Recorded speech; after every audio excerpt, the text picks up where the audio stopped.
Hello, hello, and welcome to the stream.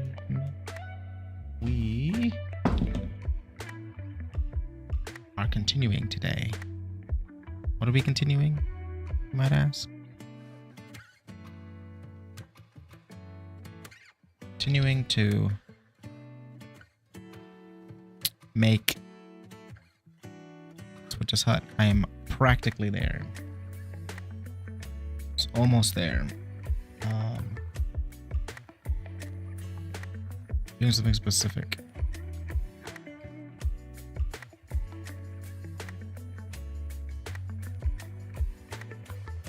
That's what I'm doing.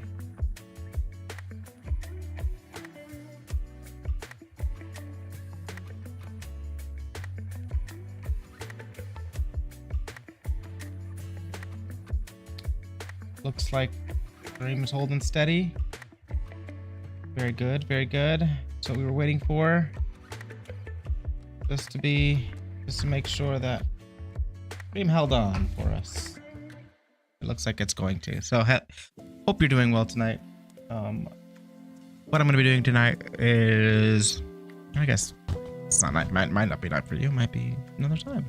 Whatever it might be. Hope you were doing well. I am going to absolutely for sure finish this hut tomorrow night, because it's Wednesday, you know, it's to be ready for Halloween on Thursday. And really the only major thing I have left is the line art for the shader and then the grass. So we'll get started on that.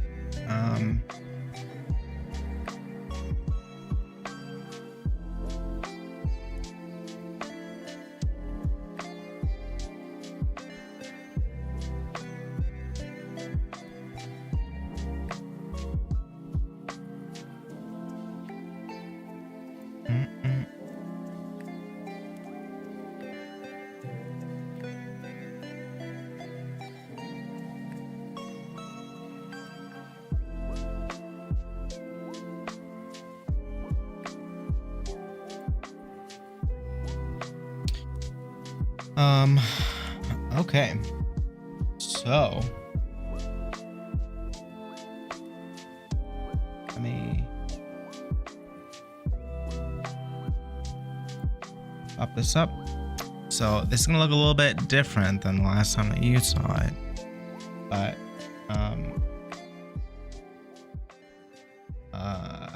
I did some work on the shaders.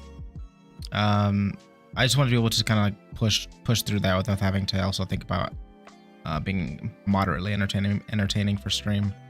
So yeah, this is what I've got so far. I know it looks bad, but that's not the point. It can make it look even worse if I turn on this. So really what I've got going here is I've got two where are they?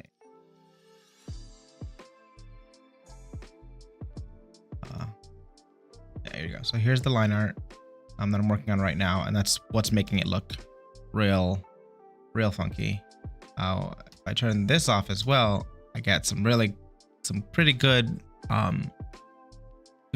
good shading. And turn that off as well, and I can let you see the actual just the colors of this. This is what it would look like without any shader, nothing. So I've got a post-process shader going. This is what I'm spending a decent amount of time on. I think it looks pretty good. No, I messed up my I always mess this up.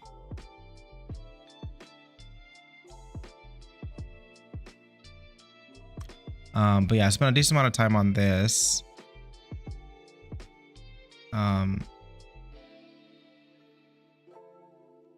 And I'm happy the way that it turned out. Um,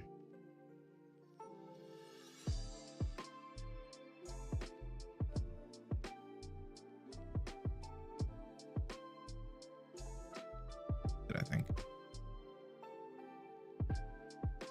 Yeah, happy the way this turned out. It's pretty good looking.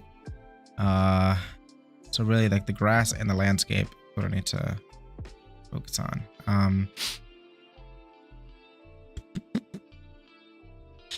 So let's get started on that.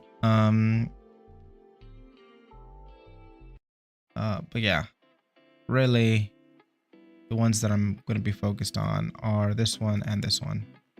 This still needs a fair amount of work, not fair amount, but a little bit of work. I need to just clean it up.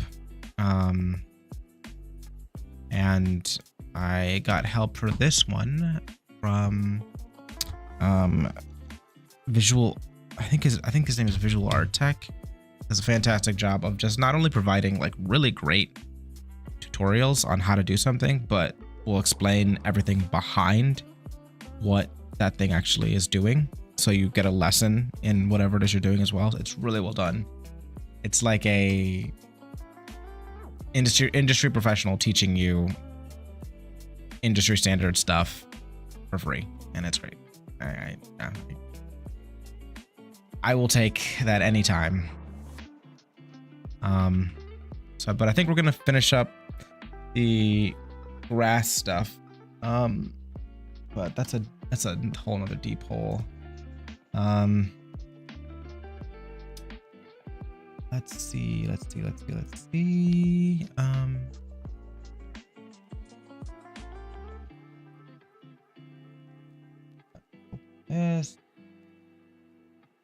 This gotta go to.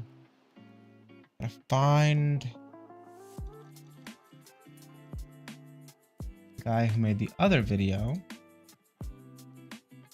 Yeah, visual tech art. That's the where I got the both line art and the shading as well.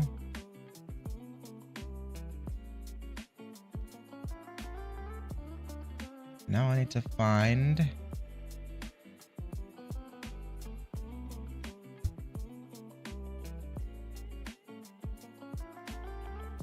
there he is.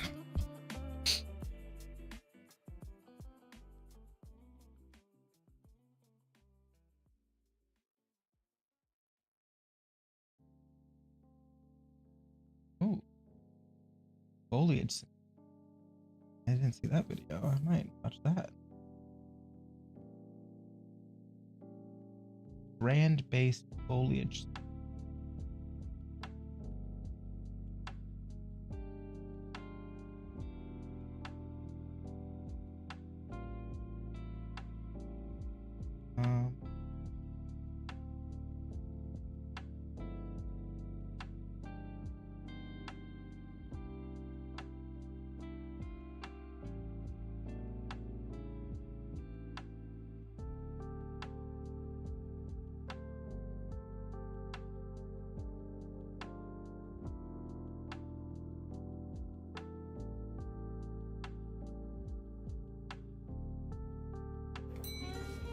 Happy birthday, Marty.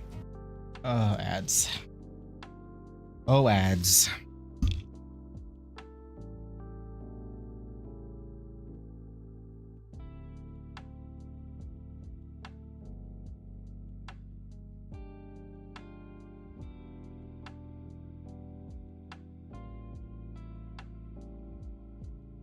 Slope on that center line, and voila, there's a slope from root to tip, but also a slope from that center line to the edges, and flat edges, but also the balance filter across a. Alrighty, I'm gonna go back a little bit. Can normalize height to base.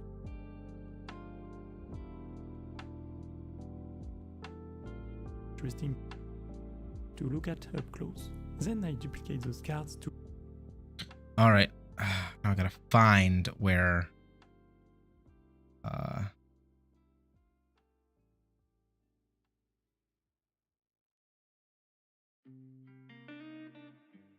Find where I left those.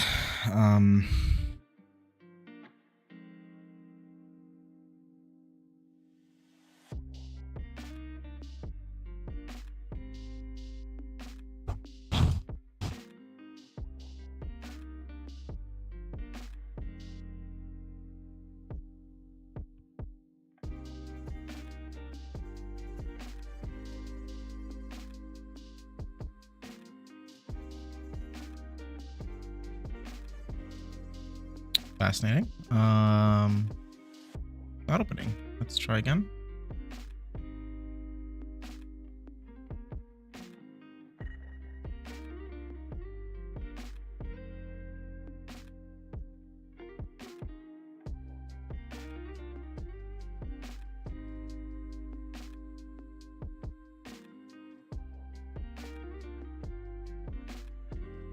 It's taking its dear sweet time to open.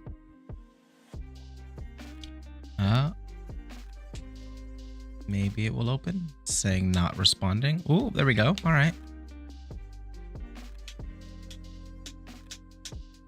To create a grass mesh.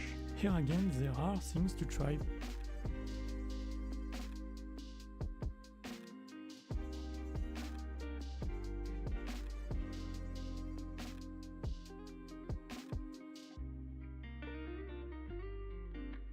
Alrighty. That's right. I was in the middle of. All right, I'm gonna make sure. This.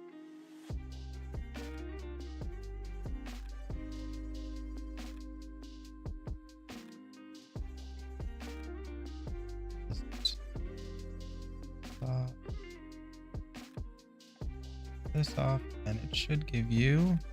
Yeah.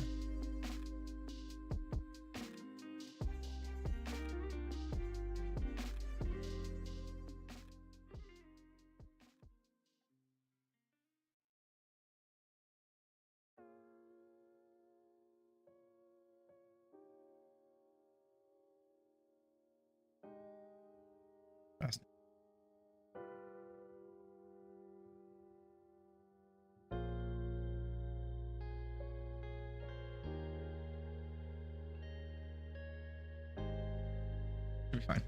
Alrighty. The aspect ratio is incorrect, but you know.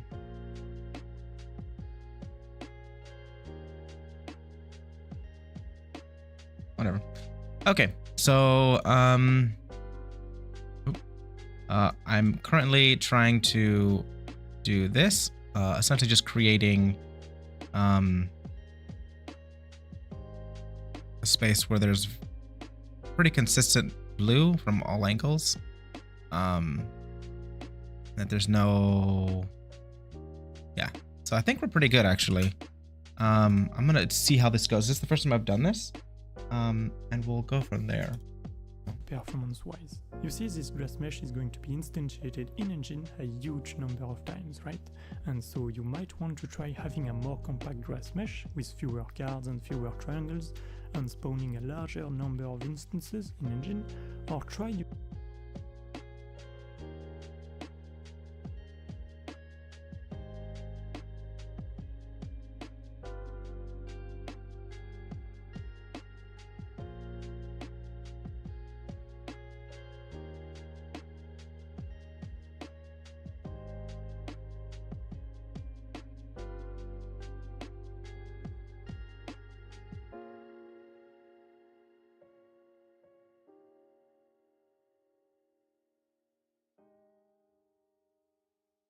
Why does this number of instances feel so high?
Interesting.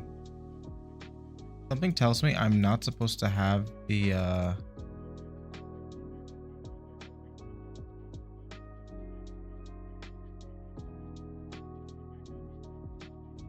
these inside of these cards. Because this is all of it, right? This is all of it. This is all of it, rather than just a one. Something tells me that feels like it's wrong. Using a bigger mesh but fewer instances. There's probably a sweet spot to find. Anyway, once I'm done with that mesh, I usually like to bake pivots, especially for grass where the Z component is irrelevant because all pivots are pretty much at 0 in Z anyway, so you only really need to bake pivots in X and Y, and thus you only really need one extra UV map. Okay, so I have a LOD1, which is this one, and then LOD2 or 0, which is the detailed one, and then 0, which is... Okay, LOD0, which is this one, and LOD1, which is the flatter card. Okay. I think that should be fine. Oh, the number of... That's a lot of triangles. A lot of faces. Should be closer to like 300. I'm not sure what's going on with that. So the memory cost is pretty much null, and the things you can do in engine with pivots is quite insane, so it's a win-win. If you're not familiar with the idea of baking pivots or any kind of data into UVs, I'll let you watch my video dedicated to that. Also on top of pivots, I like to bake a normalized top-down gradient in Y in an extra UV map, that's always super useful, and I also usually bake a pseudo-random 0 to 1 value in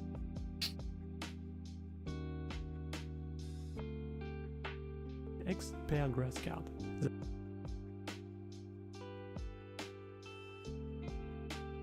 That let me randomize some things in engine per card, like offset the wind animation, but more on that later. If you do that though, you must make sure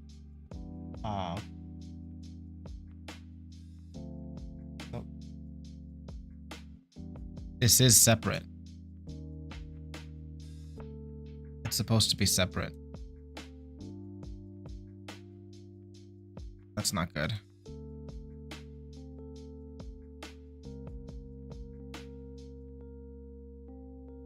Why did I believe it was not?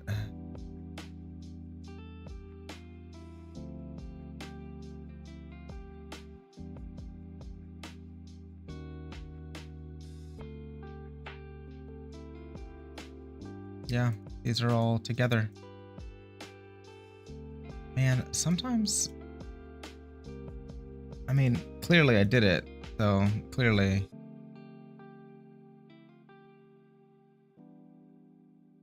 These are the flats.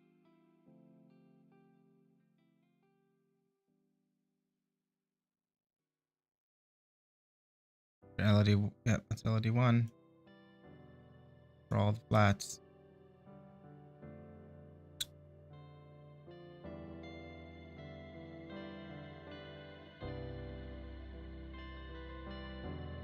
All right, this is gonna be a lot of fun. Okay, centered cards. We're gonna have to one by one.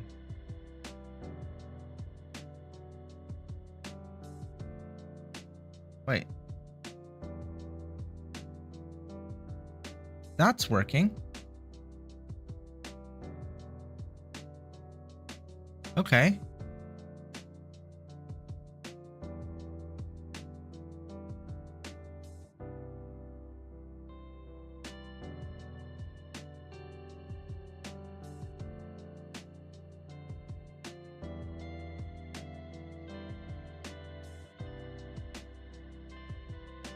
So all the LOD0 ones are fine. It's the LOD ones that are incorrect.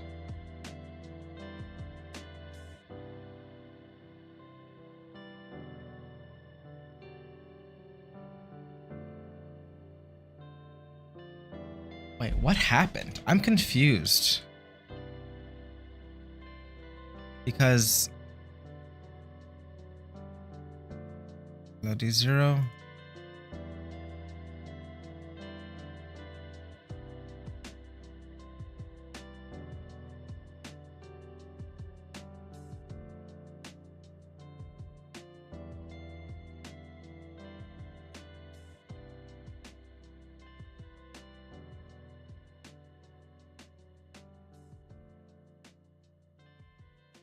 LOD 0.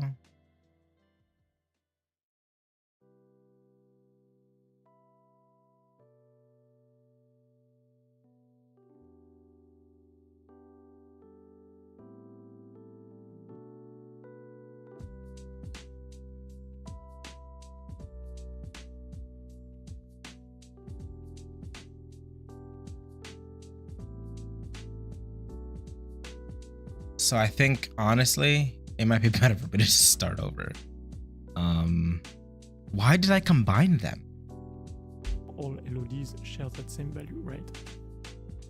Now, it's always a great idea to mess with normals when it comes to foliage, especially when it's stylized in some way, but here I actually don't care. I will handle normals in the shader directly in engine so they can remain unmodified.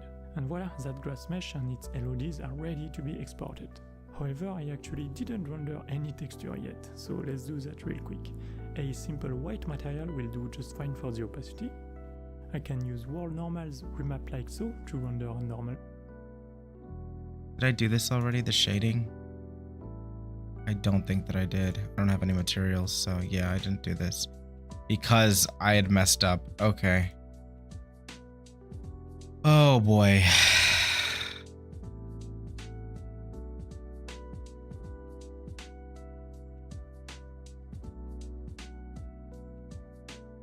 So I think we're just going to let's delete all of these. Yeah.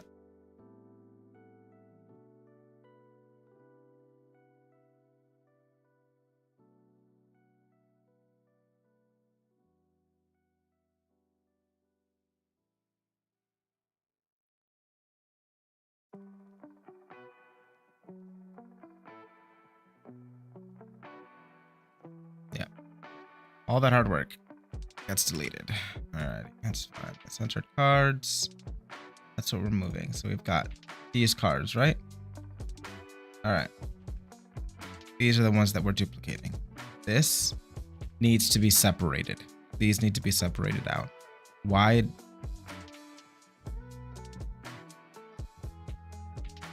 Ooh. Ooh. Who thought this was an idea? Josh.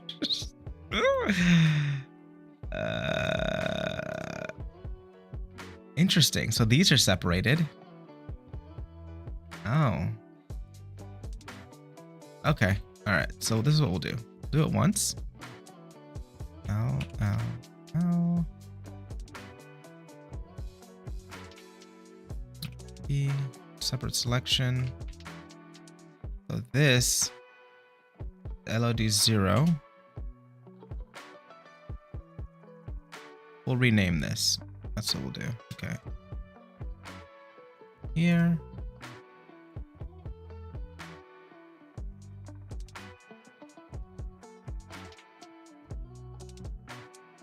This is good. I'm glad that I'm doing this now because I was hopefully I thought I was gonna be further along, but you know, that's fine. So this one's already separated. This one is not.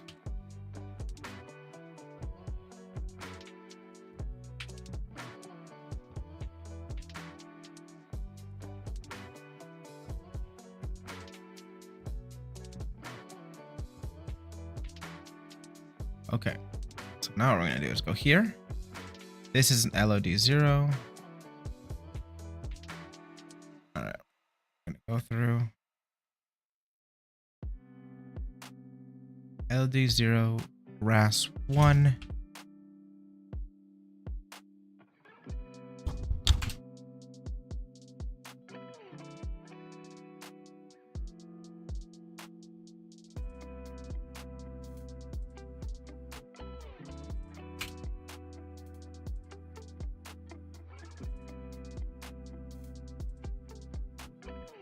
LOD 0, LOD 1, grass 1,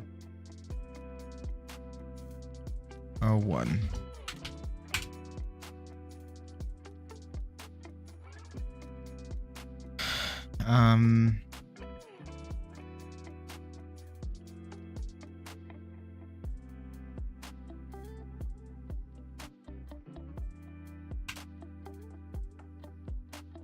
Please. Please, just do as I ask. LOD 1, grass 1, it's grass 2.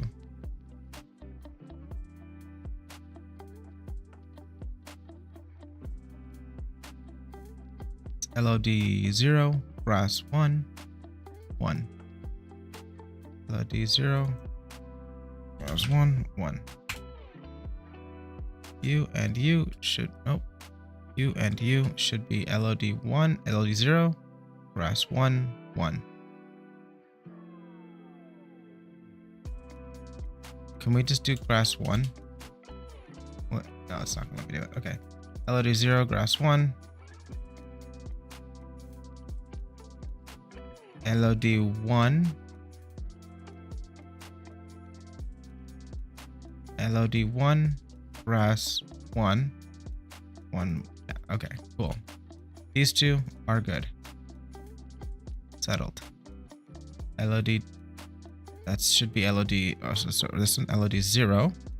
This one should be LOD 0. Grass 2.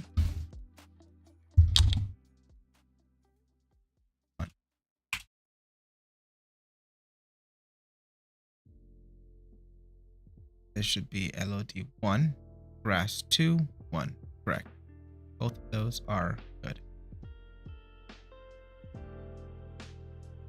This one, LOD 0,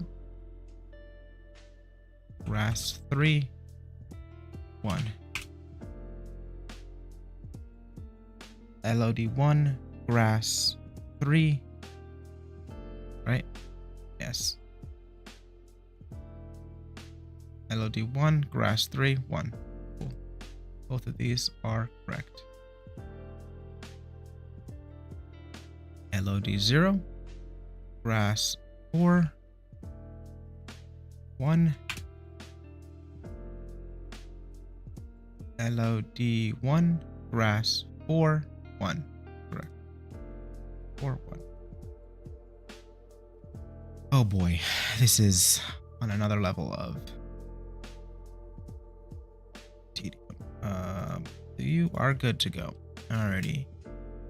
LOD 0. Grass 5, 1. LOD 1. Grass 5, 1. Correct. Both of you are good to go. That means 2 left. It should be LOD 0. Yes. Grass 6, 1.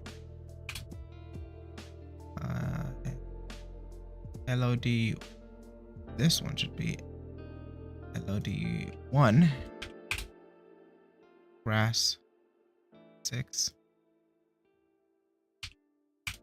Great.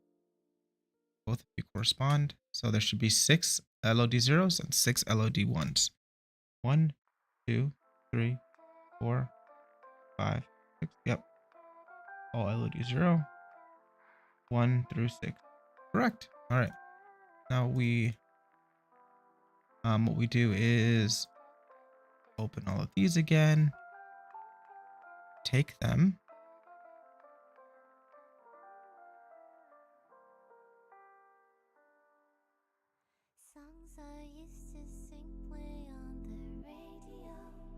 Alrighty. And so now we duplicate, put those on the centered cards file, close the centered this one. All right, and so now we can take these and rotate these and duplicate these.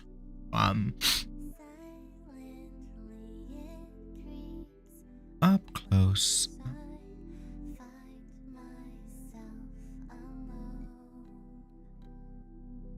Ready.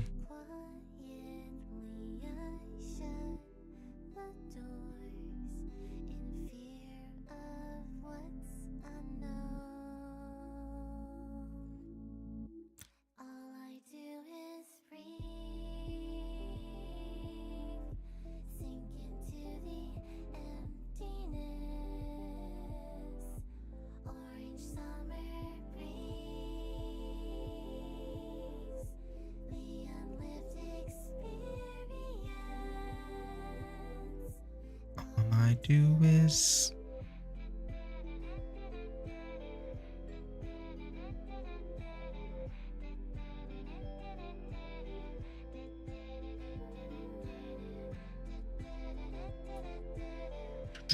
rotate Z, Z, not X.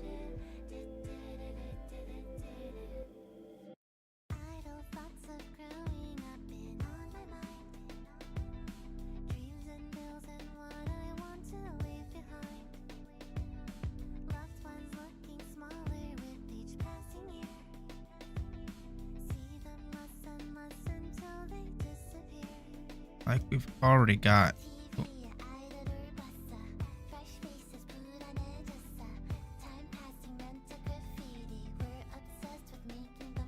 The most valid.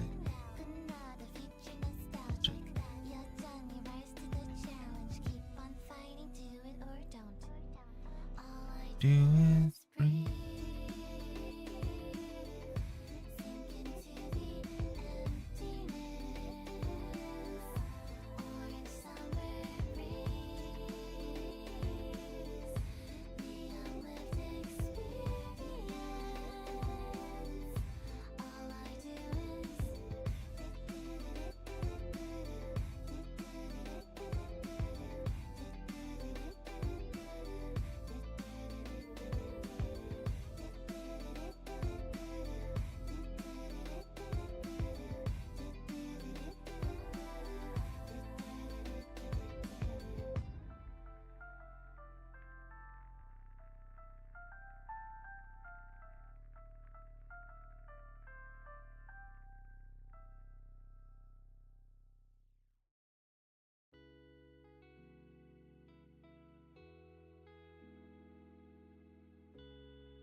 Again, I think the point of this is to really create a nice even distribution of the both blue and the red at all angles.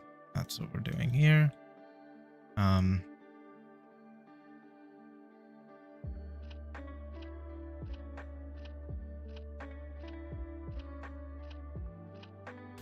think I'm confused about is how in the world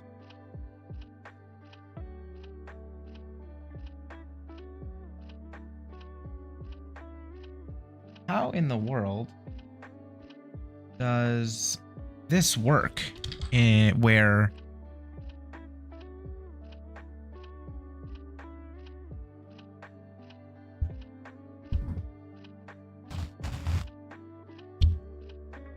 it doesn't make any sense. 'Cause it's just the cards, right?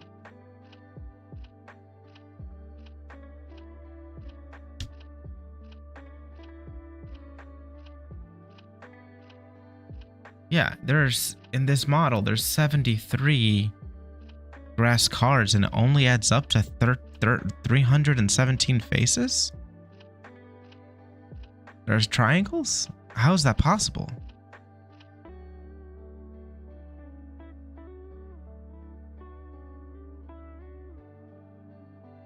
If you're not familiar with the idea of baking pivots or any kind of data into UVs, I'll let you watch. Which we do need to do.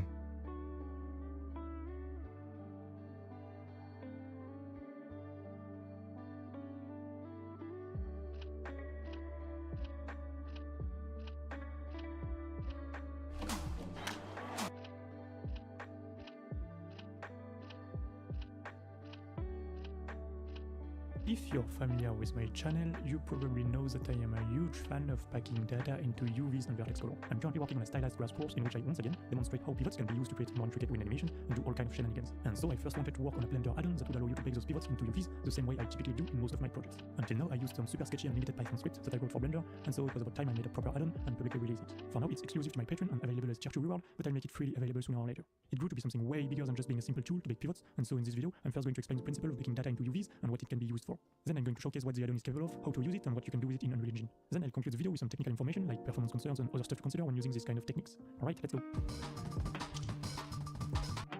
Say that we have a mesh with a bunch of grass blades, each having their own pivot point. As soon as those meshes are exported to FBX and then imported into any game engine, we end up with a single mesh having a single pivot point, right? And so if you want to add, say, some wind animation and rotate each grass blades around or something, it's problematic. Thus, the need to store those pivot points first so they can be reconstructed in engine and rotation and other effects applied accordingly. Now, if it's the first time you're hearing about baking data such as pivots... Oh.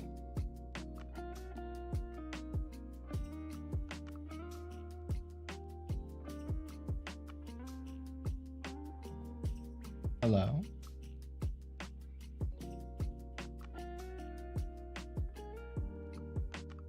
in UVs, you're probably confused right now, so let me explain this very quickly. It's actually quite straightforward once you realize UVs are not just meant to describe some 2D coordinates to correctly map a 2D texture onto a 3D surface. It's really just a way to store some kind of data per vertex, and you can choose to store pretty much any value. Take that vertex for instance, it's part of that mesh which has its pivot point located here, right? The idea would be to make that vertex store this mesh pivot's X and Y position using a first UV map, the X component in the U channel and the Y component in the V channel. Using a second UV map, we can encode the Z position in the U channel as well if desired. Do that for all vertices and you'll have encoded the pivot point of that specific mesh. Repeat the process for all vertices of all your submeshes and you'll have back pivots into UVs. Now, it's obviously a huge pain to do by hand, especially considering that going from Blender to Unreal, we have to flip the Y-axis and also flip the V channel of our UV maps, so it gets confusing real fast. Hence why tools and scripts such as the one I made are usually created to automate this process. In engine, those pivots X, Y, Z position can then be simply reconstructed using those UV maps. There's one important detail though. This reconstructed pivot location is not a world location yet. Well, it is if the mesh sits at 0, 0, 0, right? But as soon as we transform the mesh, say we move it around and maybe rotate it a bit, it isn't anymore because those vertices still point to those same fixed back pivot locations. So you need so local we need to space. transform those pivots from local to world space so that the mesh translation, rotation, and scale are also applied to those pivot positions, and voila, we have our pivots in world space. Cool, so that's the idea. We can encode a float or a vector in UVs like an XYZ position, an axis, a normal, a morph target, or anything really. It's quite powerful. Alright, so first you'll want to install the add-on. It's quite simple. Open the preferences, go to add-on, click install, and search for that Python file I provided on my Patreon. Enable it and you're set. Then in the 3D view, if you select any object, you should see a Bake Data tab in the sidebar. In that first panel, we can select what kind of data we want to bake, and in the second panel, we have some global settings, the bake button, and some information about the upcoming bake process down there. So let's begin with positions. We can choose which XYZ component to include. For each component, we can select where that data is going to be stored, meaning in which UV map and in which channel of that UV map. Typically, we'd have a first UV map to map our textures, and potentially a second one for light maps, right? So we may want to use index 1 or 2. Here I'm going to choose the index 1 and the U channel for that X component, and index 1 still, but the V channel for the Y component. You'll want to pay close attention to those settings to make sure you don't override an existing UV map you may need, and also to make sure you don't use the same UV channel twice. This can be seen in that panel down here. See, if I set that Y component to be baked on the U channel as well, there's this error icon here to indicate that this data will overwrite that other data because they both write into the same channel of that same UV map. So pay attention to that and you'll be good. Here I'm going to include the Z component as well. Now typically for grass the Z component isn't needed since all meshes are most often fresh tagged in the ground, right? So you may want to discard it. Here I have to specify a new UV map index because index 1 is fully utilized. Then press bake, export this mesh and import it into Unreal Engine. We may want to double check that Unreal Engine doesn't override one of our UV map with an automated light map UV generation process here. Okay, to use our pivots in engine, it's quite straightforward. We know that our X component is in the U channel of that UV map at index 1, so texture coordinates 1, red channel, then texture coordinates 1 still, but green channel for our Y component. And finally, our Z component is in texture coordinates 2, red channel. Combine them to make a vector, transform it from local to workspace, and voila, our pivots. If we then use a sphere mask like so, we can clearly see that it's expanding from where those pivots were originally located. we can then make use of those pivots with a rotatable axis node or something, right? Or even scale those planes individually. It opens the door to quite a lot of possibilities. Cool, now we can choose to store this data in UVs, but also in vertex color. But that comes with some constraints, because each vertex color channel has only 8 bits of precision, so you're limited to positive values that range from 0 to 255 per channel, and so you have to do some tricks if you want to store in positive or negative float value. So the addon first finds the absolute largest x, y, or z component, basically the most distant object, and uses that value to normalize all positions in the -1 to 1 range. Add 1 and divide by 2, and positions are now in the 0 to 1 range, which is exactly what we need. Now again, vertex color channels have only 8 bits of precision, so this is our most distant object from origin in X. Any position baked into vertex colors that are in between will be rounded to one of these 256 evenly distributed X positions. Also in engine, you need to convert those 0 to 1 positions back to positive and negative centimeters, right? So first multiply by 2 and subtract by 1, and then multiply by what that most distant X position was, which is given to you here. If we use that same sphere as example, we can clearly see that our pivots are no longer in the center of each of these planes, but are somewhat approximated, which is a limitation you have to accept when encoding positions into vertex color. And it may actually be precise enough depending on what you're trying to do with those pivots, right? Usually I wouldn't recommend storing any position or offset into vertex color. It's best used for vectors that are normalized from the get-go, like a normal horn axis, but I wanted to give the user as much freedom as possible when building this addon, so it's still an option. Speaking of freedom and options, we can also choose to place the position of a given object rather than each selected object. I don't see an obvious use case for this, to be honest, but hey, why not? It's at least an option. Down there, you can also specify an origin object. By default, the whole addon works relative to the world origin, but you can choose to change that. Again, it's more of an advanced use case, and we most likely will want to leave that blank. Moving on, we have the ability to use bit packing. So you can choose to store each XYZ component into a unique UV channel, right? But UV maps are not free, and I'll talk more about that later in the video. So you may want to pack those 3 components into a single float and store it in a single UV channel. Quite cool. Now this ain't no magic. Packing 3 floats into one comes with a very high precision loss when it comes to positions, similar to using vertex color, so that might not work for you. If you do use XYZ packing, however, you'll want to make sure to do the 3 following things. 1. You'll need to use full precision UVs in engine. 2. You'll need to unpack that float in engine, and I provided a material function to that extent. 3. That material function will need the multiplier value provided by the addon to unpack that float. Also, small extra detail, if you use that unpack value to drive any logic in the pixel shader, you'll need to use a vertex interpolator. Okay? By the way, if you're curious, the algorithm used to pack and unpack those 3 floats into one is the one I mentioned in a Twitter thread I posted a while ago, so feel free to check that out. So using XYZ packing, you're possibly saving up to 2 UV maps, which is quite the memory gain. But then you have to use full precision UVs, so 32 bits instead of 16, so that lessens the memory gain quite a bit. It also adds a tiny bit of overhead in your shaders to unpack the float, but that's not that bad. So it has its pros and cons, and it's up to you to be the judge of what's best for your own use case. Okay, you can also use what I called AB packing, which will pack not 3 floats, but 2 this time, and you may choose which one. Again, kinda useful for grass, since we most likely will want to discard the Z component, so we may pack the X and Y components into a single float and save a UV channel. Same constraints here though. Full precision UVs, the use of a material function I provided, and that multiplier value that goes with it, and a tiny bit of math to unpack that float. It does, however, offer much better precision than XYZ packing, because we have to pack 1 less float, so there's much less data being lost during that process. Alright, I think that covers it for position, and regarding how most of the addon works, so I'm going to be brief for the rest of these options. Here we can pick the orientation.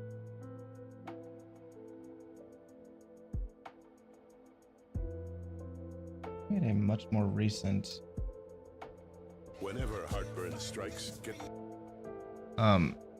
version of this, and it might simplify a lot of these steps. Because I understand a lot of this, but the amount of work and effort this is going to take, I just don't know if I have enough time for it.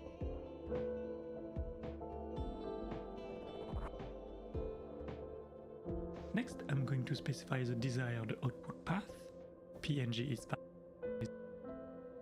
Introducing Please, please, YouTube, no more ads. I'm so tired of the ads.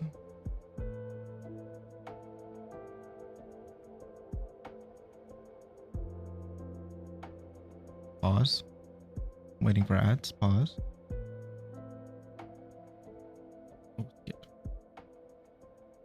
coverage, programmable bend, scale, clump, wind animation, and accurate normals. The vertex shader is thus a bit expensive, but this technique is totally shippable if you know what you're doing and if you're quite aggressive with vertex count and LODs. My goal at the time was not to build a realistic grass shader that could run on mobile anyway, quite the contrary actually. I was trying to see how far I could push the shader without worrying too much about performance for once. Now, as promised, here's part 3, where I'll discuss my workflow for creating foliage assets using Blender. I already did a video on creating stylized trees using Blender, so make sure to check it out.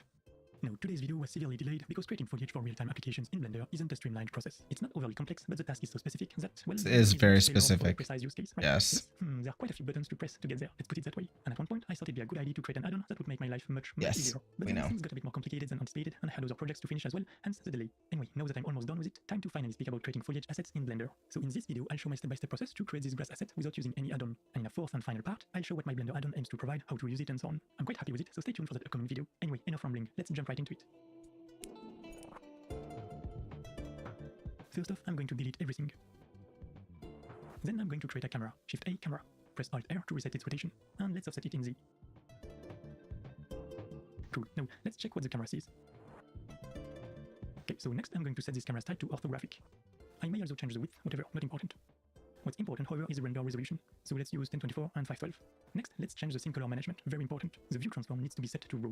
And in film, I'm going to enable transparent. You may also reduce the filter size to sharpen your renders a little bit at the cost of some aliasing. Up to you, 1.5 is fine. Next, I'm going to set the background color to pure black. Quite important to get rid of any ambient lighting. And that should be it for the setup. So that's the canvas I'm going to work with, okay? The ratio is driven by the render resolution, and the overall size by the camera's orthographic width.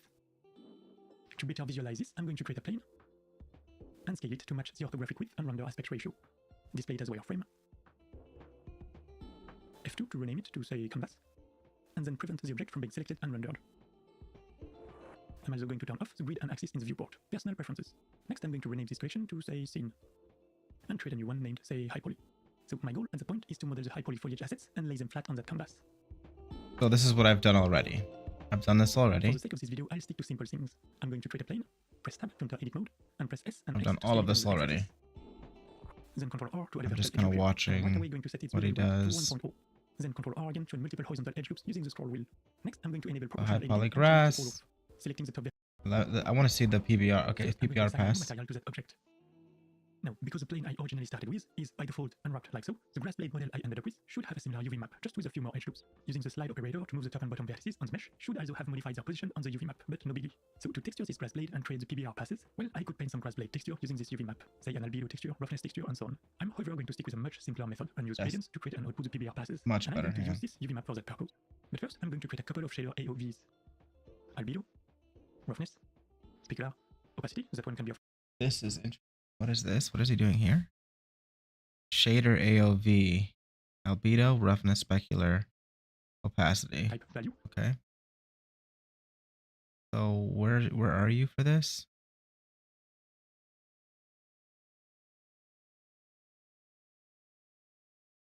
Normal, random, height, and transmission, why not? Next, in the compositing workspace, I'm going to enable use nodes and get to see the shader AOVs I created listed in the render layers node. I'm going to create a file output node and add and rename inputs to match these passes. Interesting.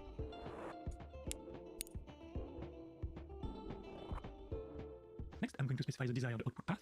PNG is fine, RGBA, 8-bit, and disable compression entirely for faster save time. Voilà, at this point, if I do a render, I should see in the specified folder one PNG file for each path. Each Unfortunately, pass, as far as I know, correct. the way they are named is kinda hard-coded. There's no way to get rid of that frame count in the name, for instance, so that's really annoying. A quirk in the workflow that my upcoming add-on aims to solve, amongst many others. Anyway, each image for now contains only black pixels, so time to actually create these passes. That happens in the material. For each pass, I'm going to create an AOV output node and specify the correct name. Albedo, roughness, and so on. Everyone who hates ads will be using this Chrome extension by When Google is advertising an ad blocker. Oof. All these passes, but the opacity are of type color, so I'm only interested in the color input pin, okay? For the opacity pass, I'm just interested in outputting a value of 1.0, that's it. So that's how I'm going to generate the PBR passes. See, if I do a render, I get to see the updated opacity. Alright, let's start with the roughness pass. First, I'm going to create a UV map node. By the way, I found no better way to visualize what I'm working on, but to use the materials emission pin. Let me know in the comments below if you can think of a better solution. Also, feel free to share if you have any tips to improve this overall workflow. I'm just sharing what I know, but Blender has not been my main priority for a long time now, and the software is progressing at a huge pace, so it's hard to keep track of all the new features and workflows. Anyway, Correct. using the correct XYZ node, I can True. isolate the horizontal gradient of that UV map. Let's subtract 0.5, get the absolute value, and multiply by 2 to create a bilinear gradient.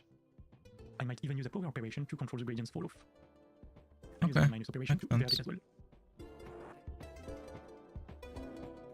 Using a mix node, I'm going to set the base roughness to 0.8 and then say 0.25 around the edges. And I'm going to highlight the center line just a tiny bit, like so.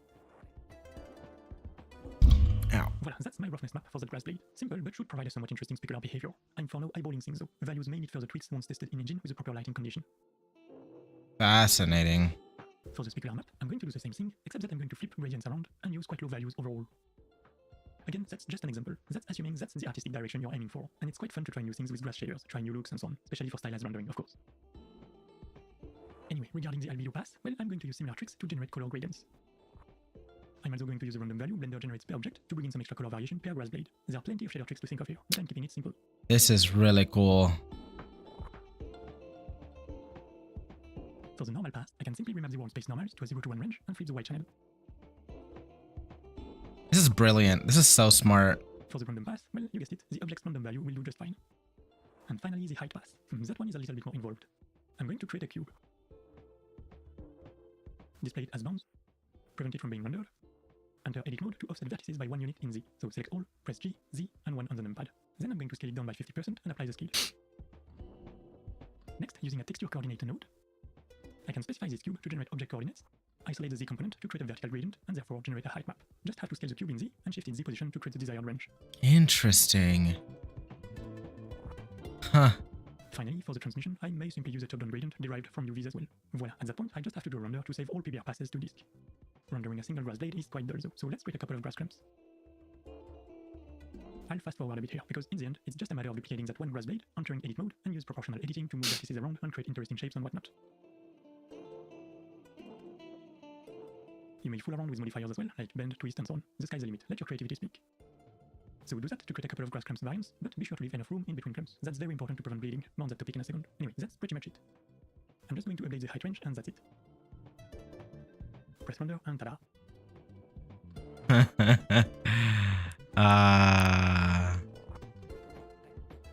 Here comes a very annoying part, dilating textures. See this albedo texture? You might think it's good to go, right?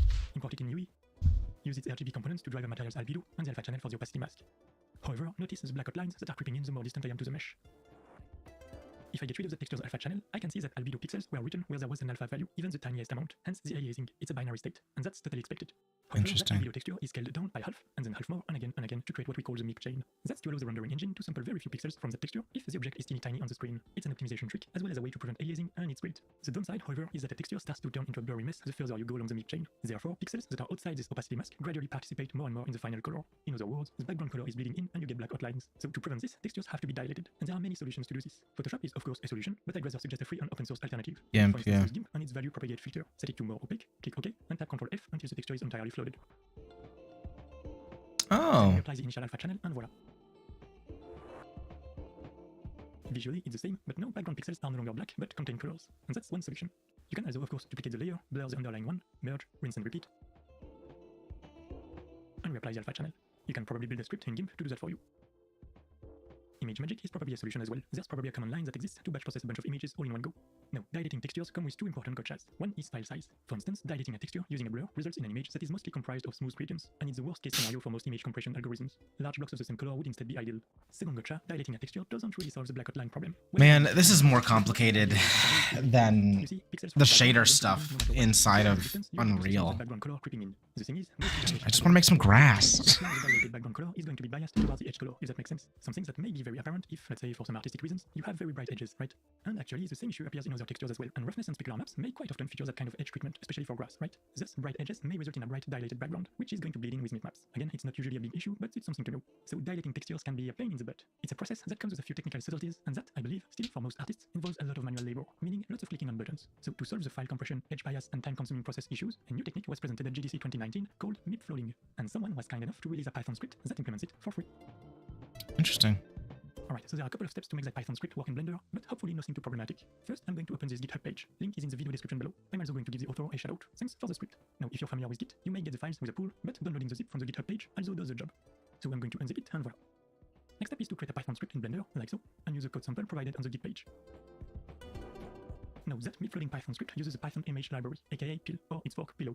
The thing is, Blender comes with its own version of Python, and it does not have that image library, so I need to install it for that specific Python version. A very annoying process to figure out when you don't know what you're doing, like me, but here's what worked for me. As usual, feel free to do things differently. I'm going to open a command prompt in Windows in administrator mode. Using the cd command, I'm going to navigate to where the Blender Python executable is installed. Using it, I'm then going to install pip. And finally, using pip, I'm going to install Pillow, and that should allow me to import PIL in Blender. Note, however, that PIL is not imported in that Python script. Well, I'm lying, it is. It's that MIP-flooding library that imports it, so it's definitely a requirement, okay? Therefore, the next step is to make that MIP-flooding library import work, because Python has no knowledge of it yet. So I'm going to copy the path where that library is located. Next, import sys, and make Python aware of the path. Voila, that should allow me to import this MIP-flooding library. Final step is to specify where my PBR passes are located on disk. Rename them so they contain the proper suffix. Fascinating. Tweak the script a little bit so that it processes all passes, and voila, run the script, and images on disk should be flooded. You'll notice images are somewhat transparent still, but it's no biggie. The RGB channels are correctly flooded, so you can just get rid of that alpha channel or import images in UE without the alpha channel.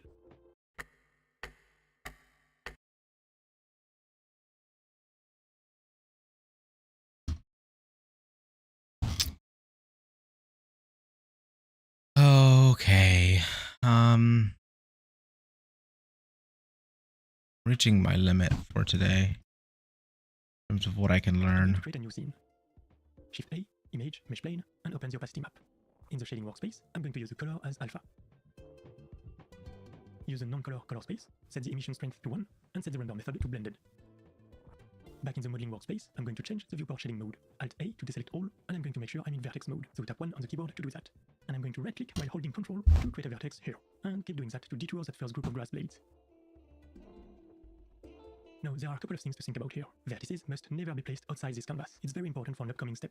I also want to leave some inner margin, just a bit. I want to leave some outer margin as well, like not to be too close to other groups, right? And of course, I want to think about the vertex count and how to use vertices to best minimize overdraw, meaning have the least amount of transparent pixels with the least amount of vertices. For instance, adding a vertex here would reduce overdraw by some amount. But is it worth it? Well, there's likely no right answer, up to you to decide. I also want to think about vertex animation, like how to place vertices so the card can be best deformed to apply good-looking wheel animation and so on. Finally, I also want to think about how the card can be deformed and bent to create an interesting volume and silhouette and not just have a flat card.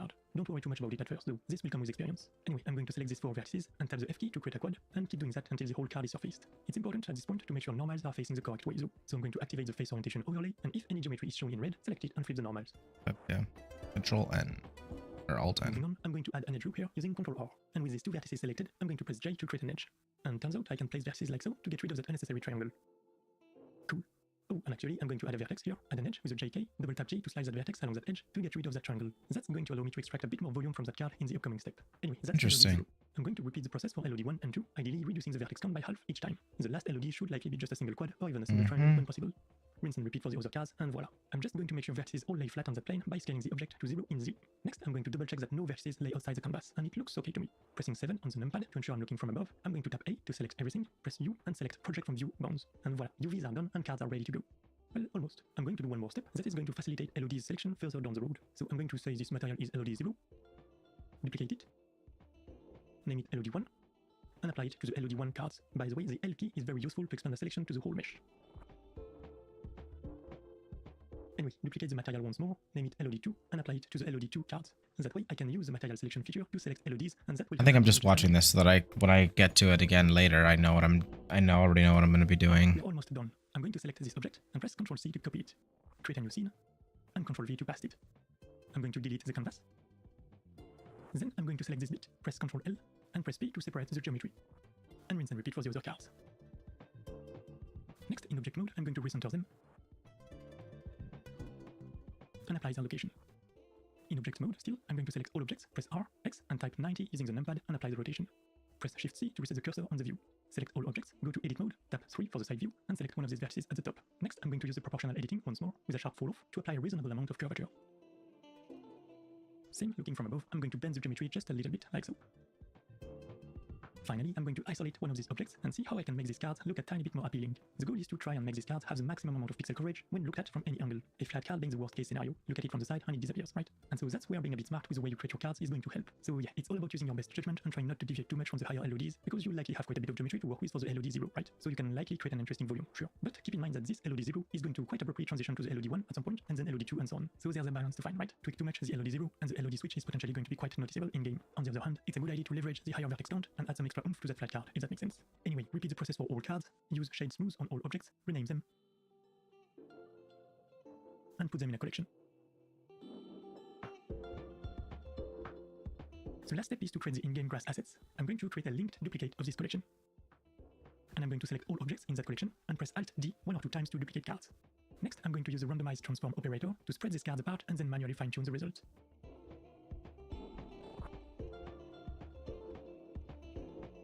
Here, I'm just trying to ensure cards are somewhat evenly spaced. There's a rand. Okay, well, I'll do that instead.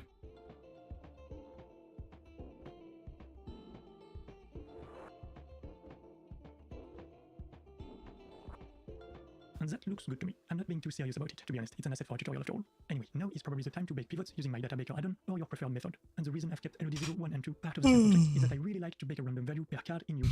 It's extremely useful for lots of shader tricks, like say to offset the wind animation per card, or add a bit of tint variation to the albedo per card, and so on. And the way my add-on works... Okay, well, I think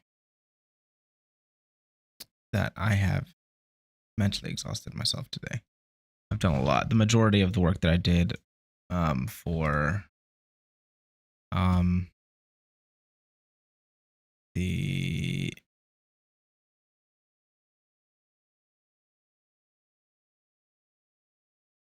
majority of the work that I did for the earlier, I think I was working on earlier in Unreal specifically, took up a lot of I did that, the majority of that today. And honestly, that is this. So I'm going to finish this line work at some point tomorrow. And then as well as finish the grass.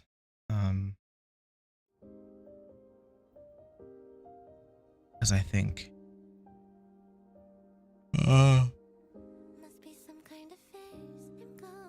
we're almost there. It's like the last final push. I got the last two things that need to get done.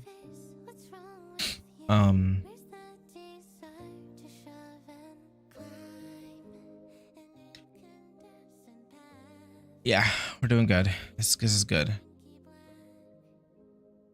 I thought I was a little bit further along. I thought I was almost done with the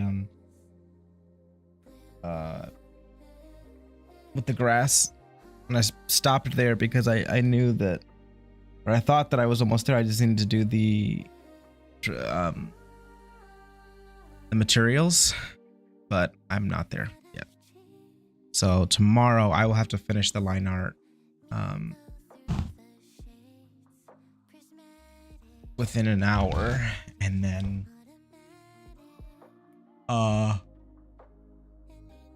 tomorrow night will be a mostly art stream then, I think. I won't play any Warcraft. I won't play any WoW. But I probably won't play WoW the next 2 days. Probably just be on art stream. But today, my brain is mentally done. So we're gonna play some we're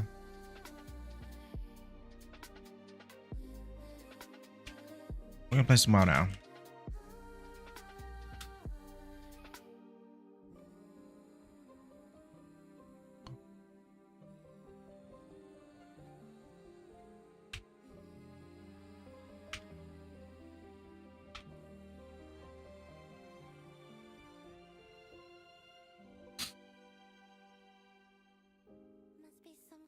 I'm going through.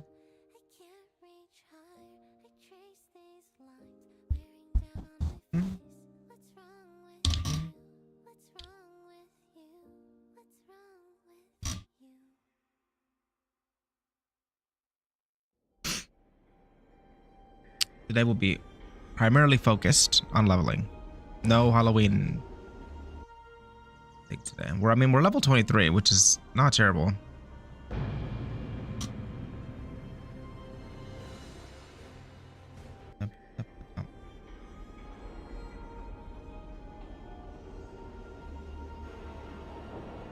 Do I have 2 World of Warcraft stuff?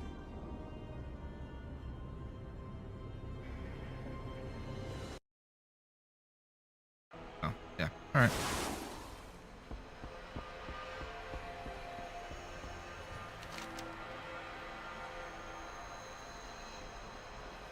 Alright. Level 24. Sorcery! We're under attack! Be at ease, Toddy. This is a friend, not a foe.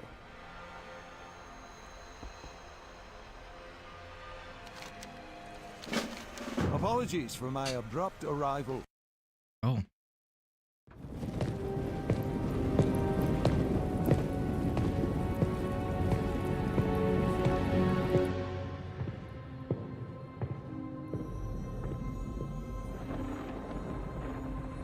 I did not expect to see you again. Alright. And so soon, my friend. After you'd answered the call of the Isles. Something has happened, Khadgar. Something terrible. Kalikos. Tell me. It all happened so quickly. And Rathian, young as he is, bravely or perhaps foolishly tried to stop it.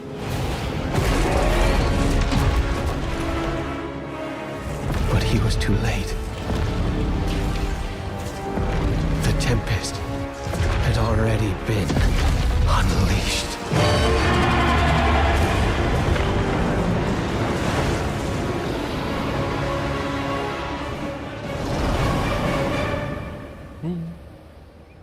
Gotta make my head big.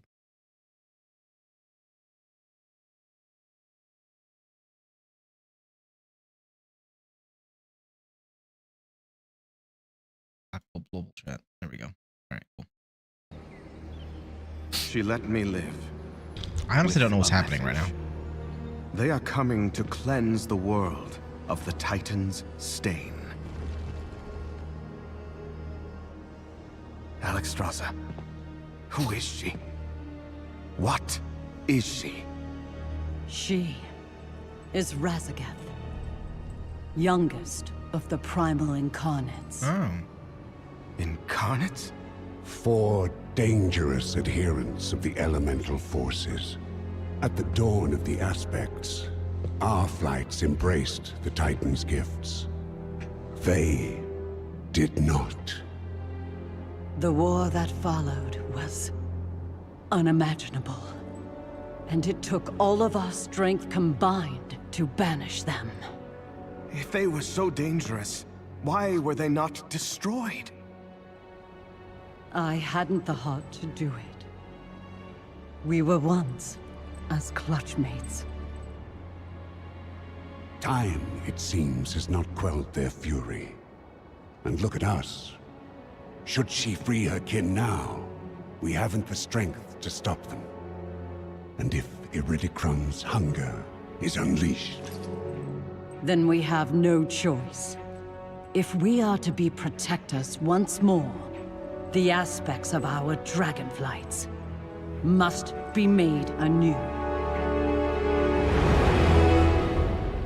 Our queen is determined, Khadgar. But we've only just begun to find who we are again. And I fear that without help, we may never get the chance to see our future secured.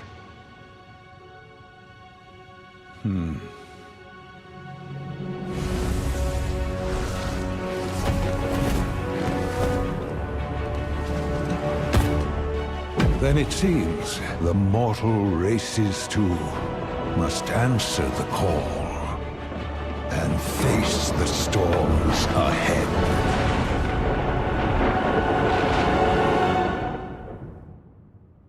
Yeah. Do you trust me? Until next time. Go first, but I've got a story after. Ah, the rugged dragon scale. All aboard for adventure, my friends. Corkscrews! The boat ruined my perfect shot! I almost had it. You'll get lots of pictures in the Dragon Isles, Wolford. Imagine all the ancient wonders we'll be discovering. Let's take the ship the first time, and then... Still say we could have crammed into my mole machine and gotten there faster. We Drakthir would rather fly home than ride a wooden vessel as it drifts upon the waves. But I pledged to accompany your expedition, so... waves it is. I suppose that is an understandable fear for a flightless creature.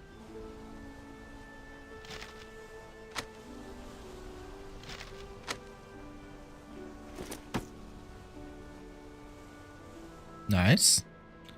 Whee!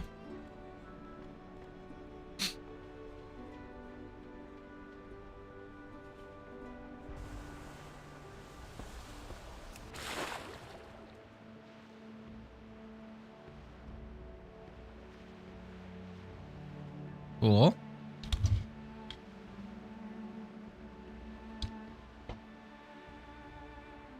So I'm playing Dragonflight right now, which is Looky there, Wildfeather. A whole new land to explore. Mountains to climb. Ruins to delve. New species to discover. Award-winning photographs to take. Famous dragon autographs to acquire.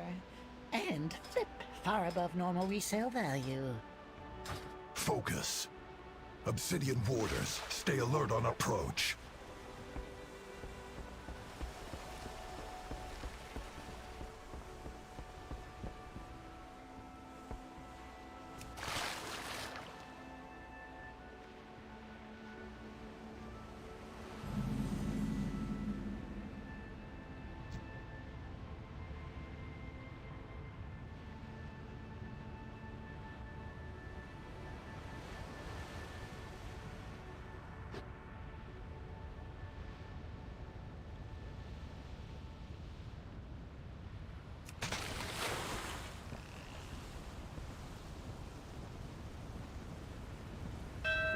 Welcome to the Dragon Isles, explorers! Welcome to the Dragon Isles, explorers!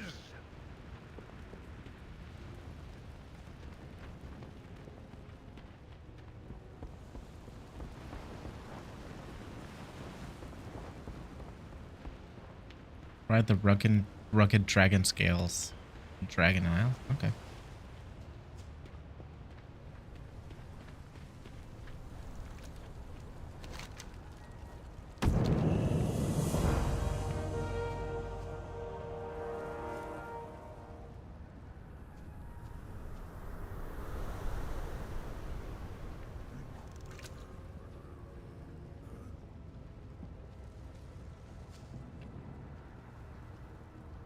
Wearing a costume. Gotcha. I'm a human.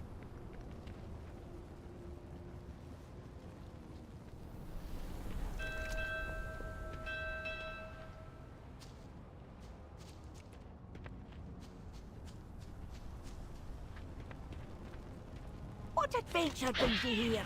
Can I join? Rescue 3 Dragon Scale Expedition members on the Wild Coast. Wait to see what you discover. Cool. Practice the archer. Collect 15 primal proto-whelp scales. Those irons in the fire! Essentially, we're just helping them By duty. proto-drakes on the Wild Coast. Stay true to your where. Cool. We'd best keep moving. Rathian said he would meet us at the embassy atop the hill. It may be under attack. If it is, then I will be ready to defend my allies.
Target.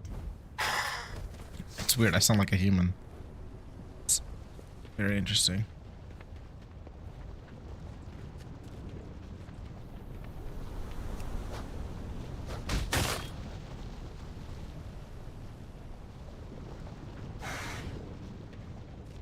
It's too far away.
Out of range.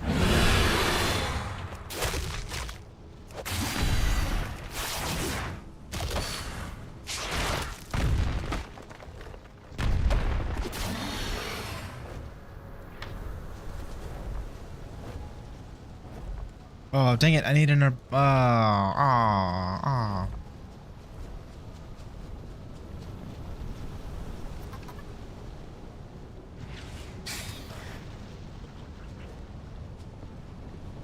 Oh, I could just get up and fly though.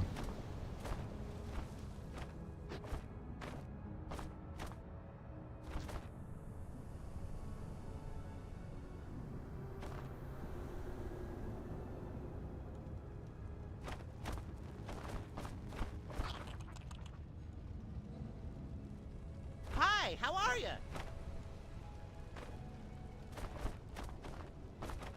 Pleased to meet you. Need assistance?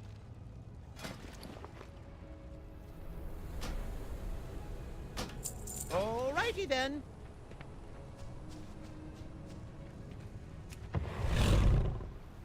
Oh.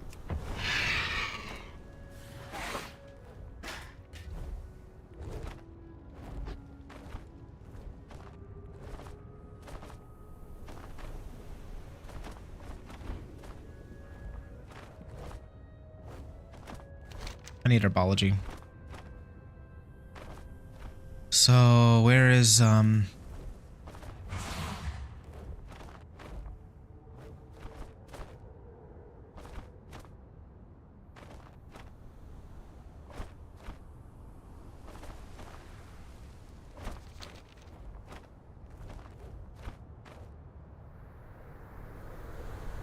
let's get Dragon Isle herbology herbalism.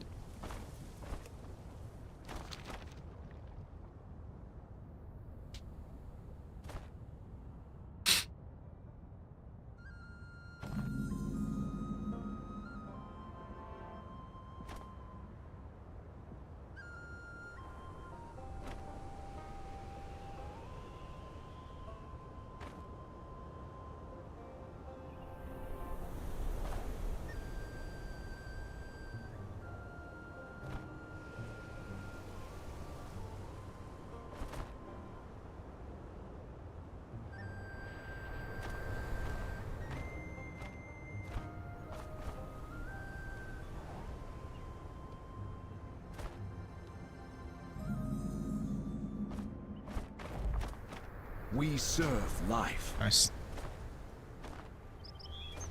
Protect the flame.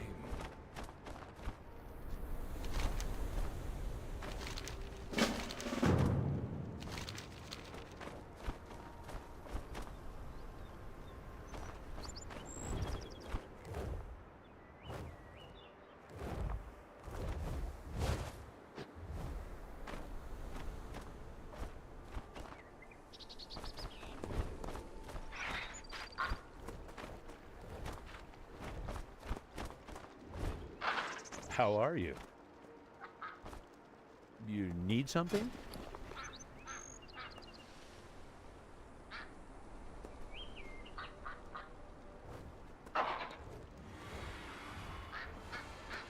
Have a good one.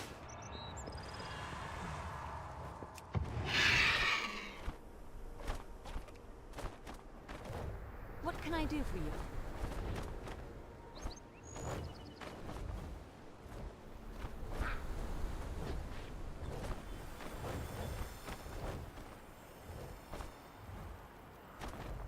Our flight has much to offer. Come see me again.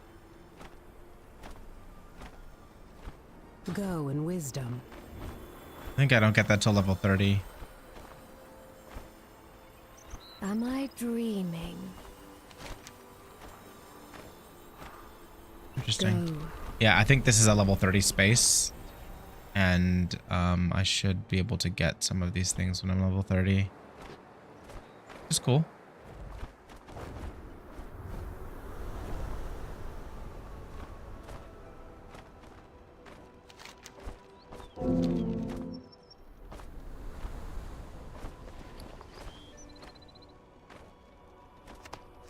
Nerds.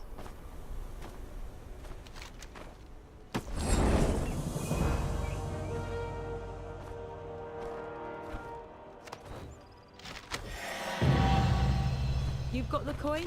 Because I've got the bargains.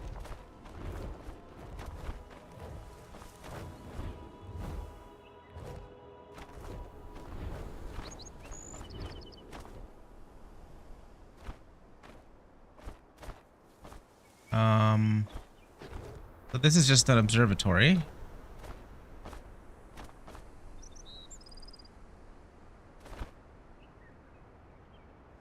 Which is cool, I guess.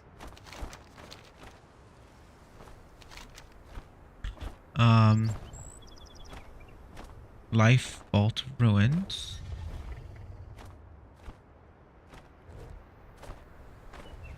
Walking Shores.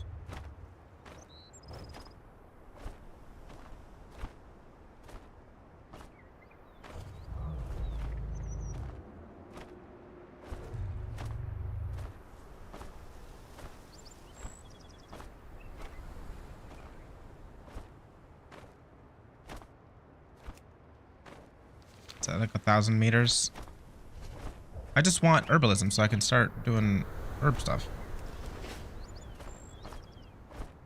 Yeah. 1,500 meters.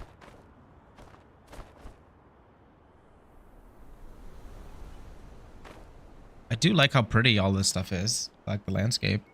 It's a very different feel from the old WoW. Because everything is so spaced out and you have to like fly everywhere.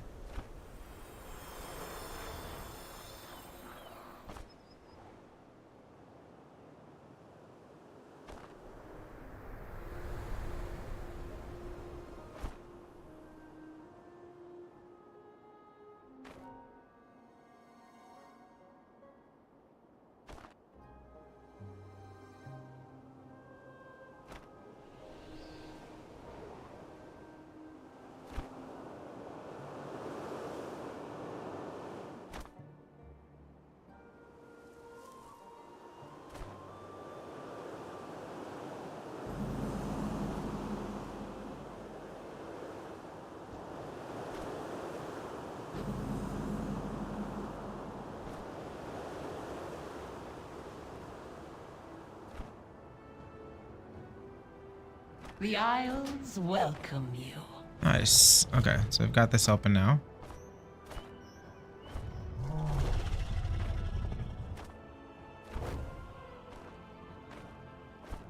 Aspects watch over you. Looks like this looks like more of a city area type. Innkeeper.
What?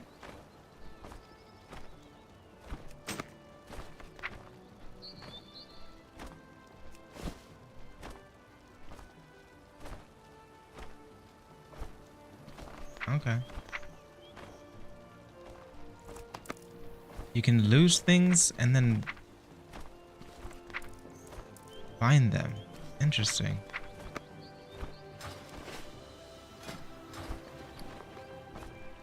Don't understand that necessarily, but whatever, it's all good. I don't feel like I need to right now.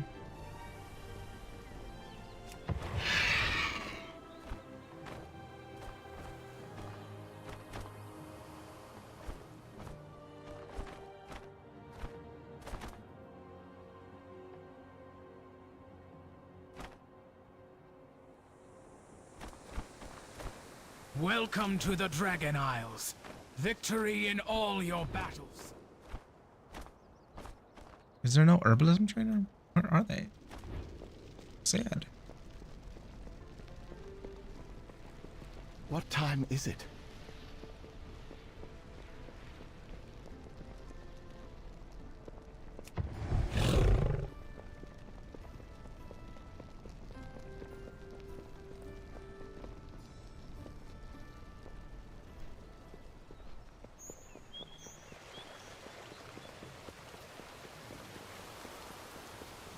Well, I guess there's no herbalism trainer. I just have to suffer and watch all these herbs. I have lived to see them return. Let's go back here.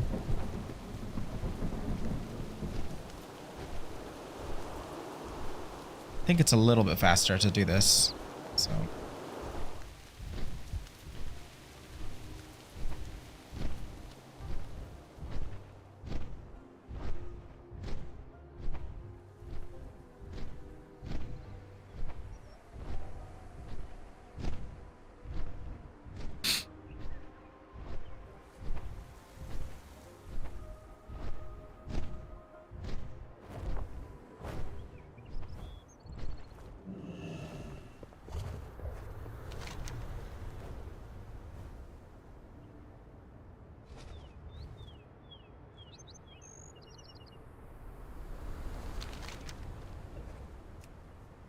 I haven't unlocked that one yet. Really? That's sad.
Lord Admiral's favour, friend. Look always to the sea.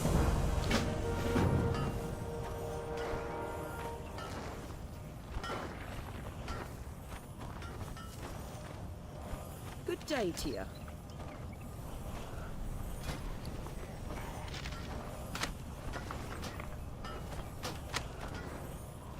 Keep the wind in your sails.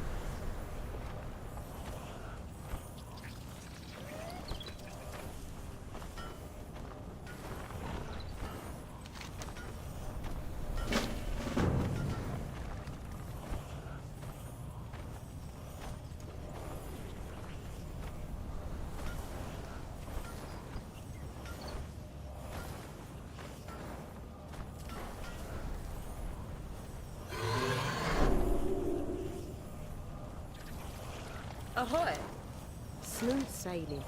Safe passage to you.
Dragon Isles alchemy. Alright, now we need herbalism. Oh, let me grab this Flight Master first. Well, spit it out. Nice. So now I've got all this. Great. Hurry back.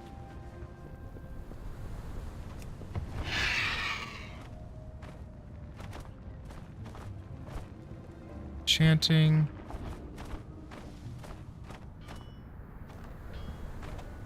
Archaeologist.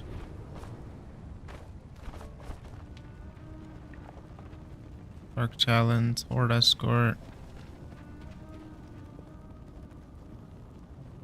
Where's the herbalism person? There you are. Hanging out in a corner over here. My goods are crafted with great care. Travel safe.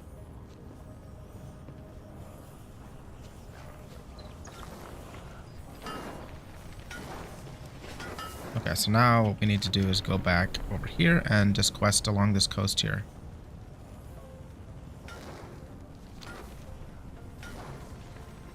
Traveled all the way over here for nothing.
I really need to look into, well, after I finish this, WoW will always be here. So after I finish the,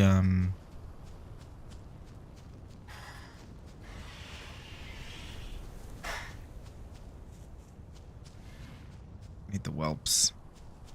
After I finish the Halloween thing that I'm working on, I think I'm going to,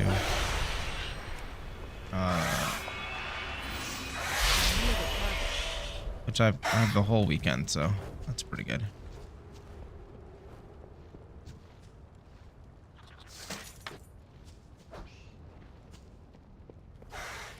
I don't have a target.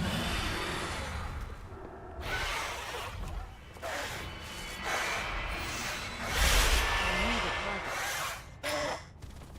I don't have a target.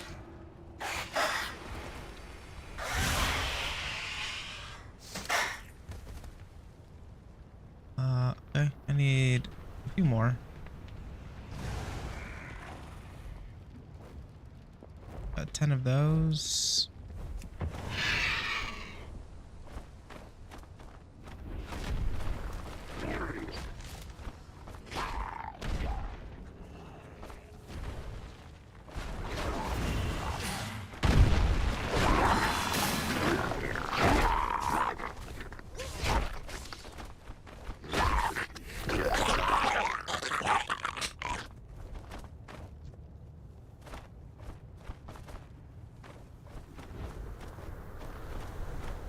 Still need whelps.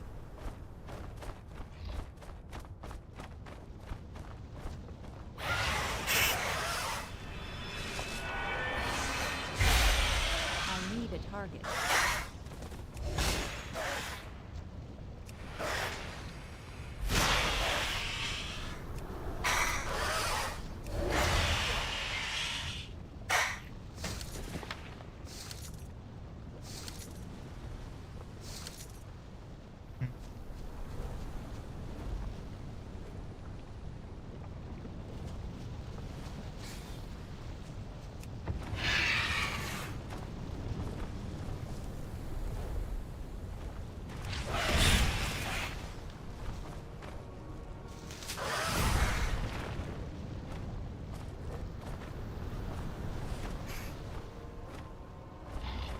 I finished whelps.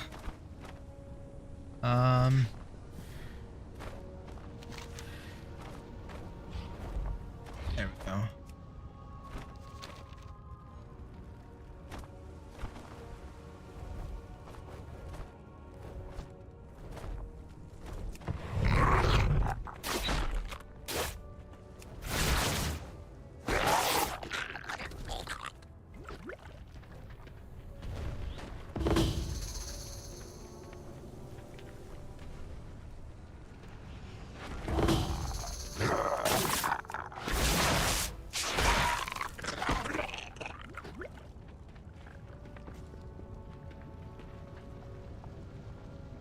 It's not elite. It's good.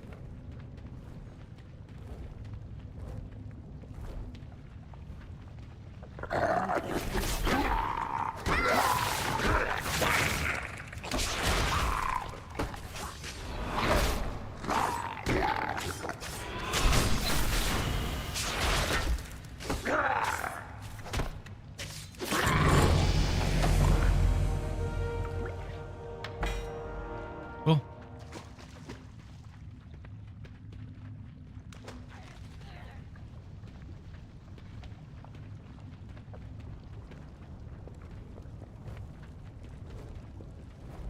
I like there's the random little side quest that you can do like that. That's really fun.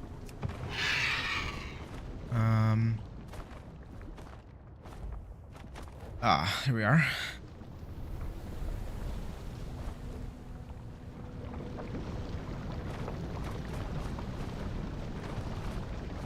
I greet you.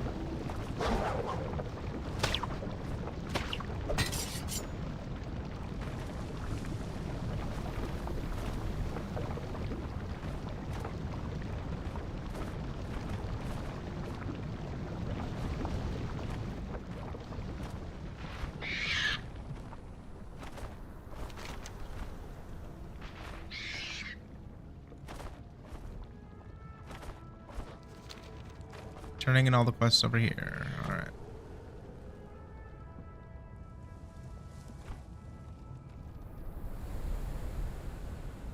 I am honored to make your acquaintance, Syndrax. Well met. 25. Nice. Let's get moving. Plenty to be done. Welcome to the Dragon Isles.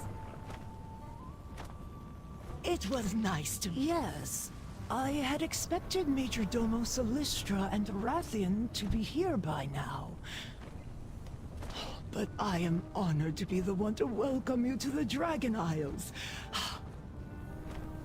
On my first real assignment, no less. What good fortune. Oh, do you need my help? I'm always here to help.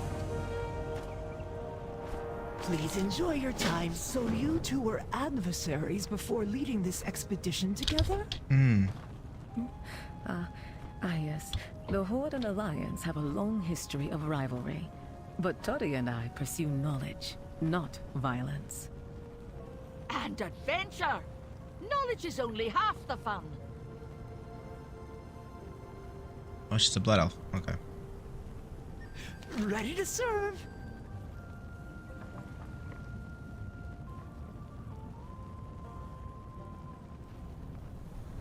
It was nice to meet you.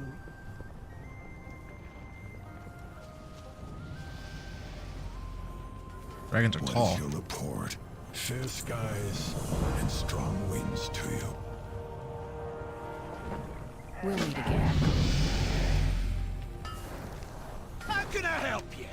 Have a good one. Keep those irons in the fire.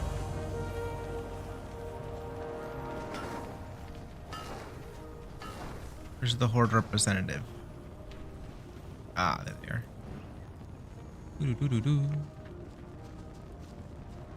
Stay focused on our mission.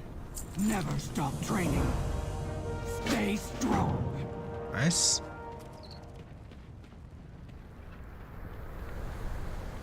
Anaria Shola, remember the Sunwell. Oh my gosh. That is a throwback. That brings it back to Burning Crusade. Okay, okay.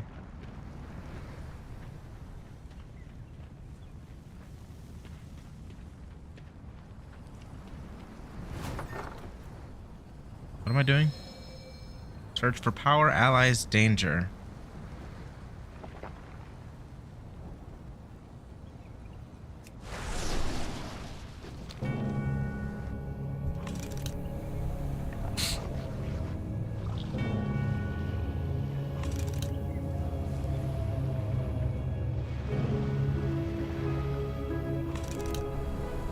Incredible. The elements here surge with power. Allies?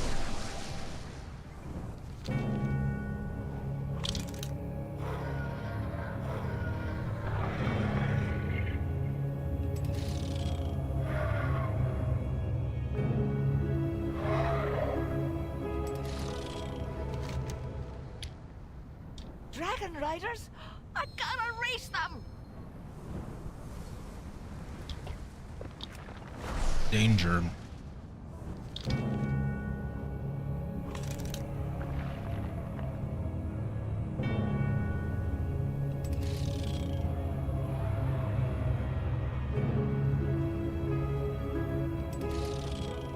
Can't see a fancier fight with that one.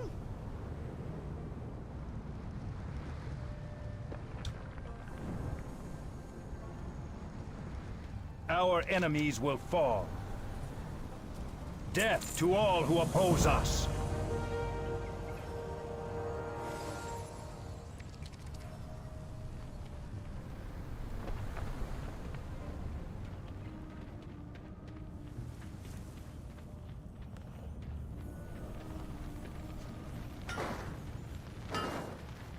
Belayadoros. Clear skies and safe journeys.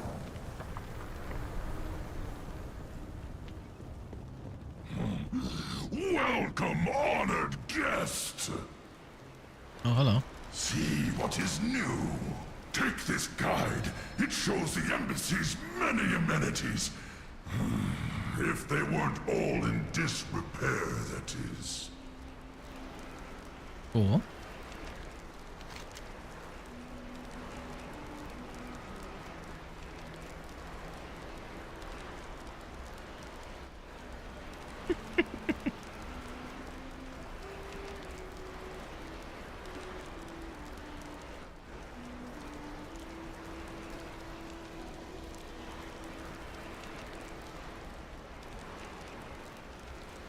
I don't believe in time.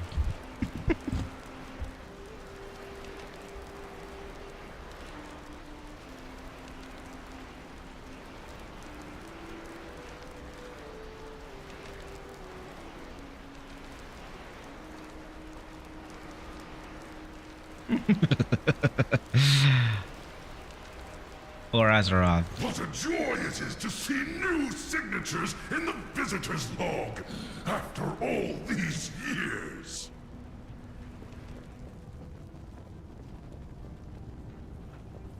What's on your mind? See you soon. Always be crafting. Collect a primal earth core and primal mortal Off core. with you. Easy peasy. Alright. And then we'll do one last thing. Here.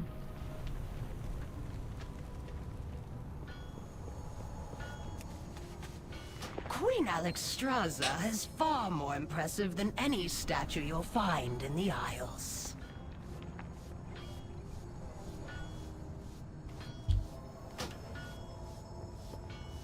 We serve once more.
Wow, that took a little bit.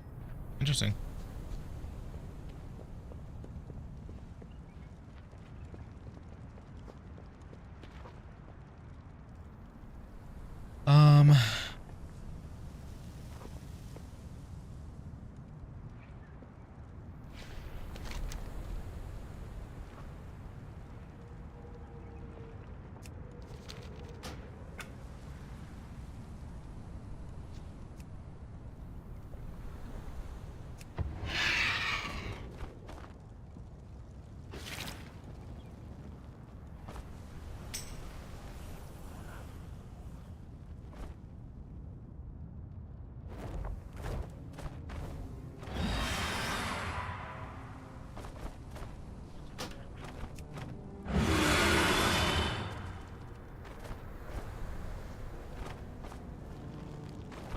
I'm good, but thank you.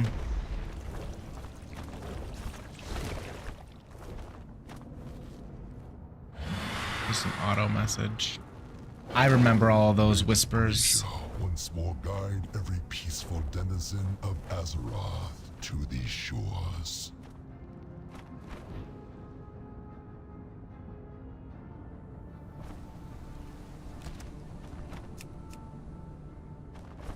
Welcome to the Dragon Isles. I'm always here to help.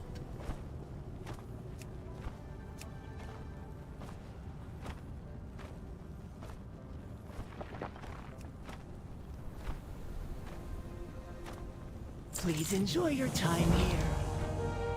I'm always here to help. Ready to serve? We were trained to only use these signal flares if the situation is dire.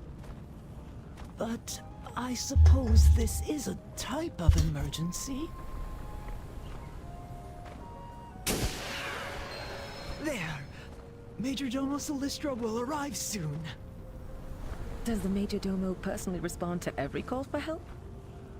Oh, yes. In times of trouble, there is no one Queen Alexstrasza trusts more.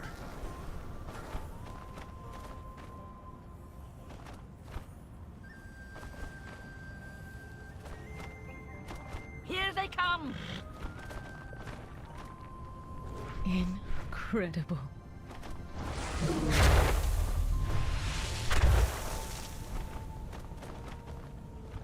Ah, look who we have here. I can help. We saw the flare and assumed the worst. What is wrong, Cadet Sandrax? Major Domo, the new arrivals were wondering where you were, and I thought... I see. There was a reason for our absence. An ancient rival, the Jarradin, have stirred to violence once again. Dragonheart Outpost has already fallen. We meet again, champion. Never let your guard down. Lifebinder be with you. I serve my queen.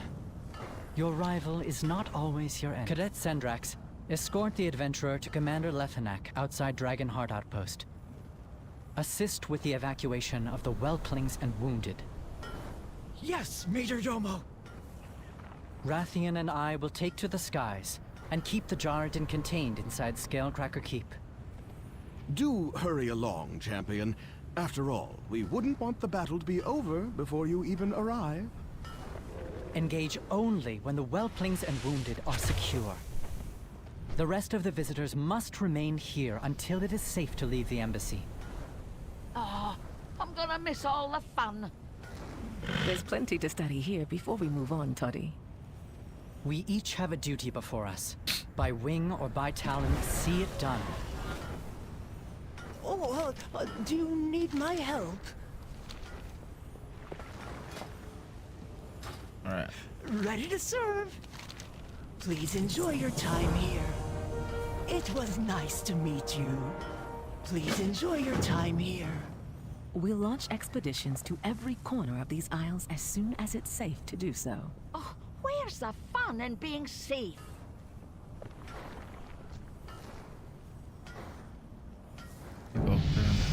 Priest.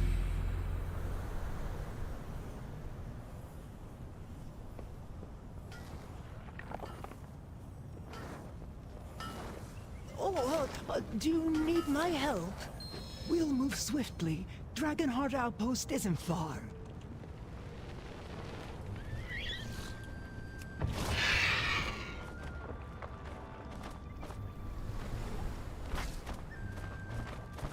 According to legend, the Jarradin are the dragon's most formidable rivals. They were ruthless and powerful, killing countless dragons in ancient times. When the dragons left, and the land went dormant, so too did the Jarradin slumber.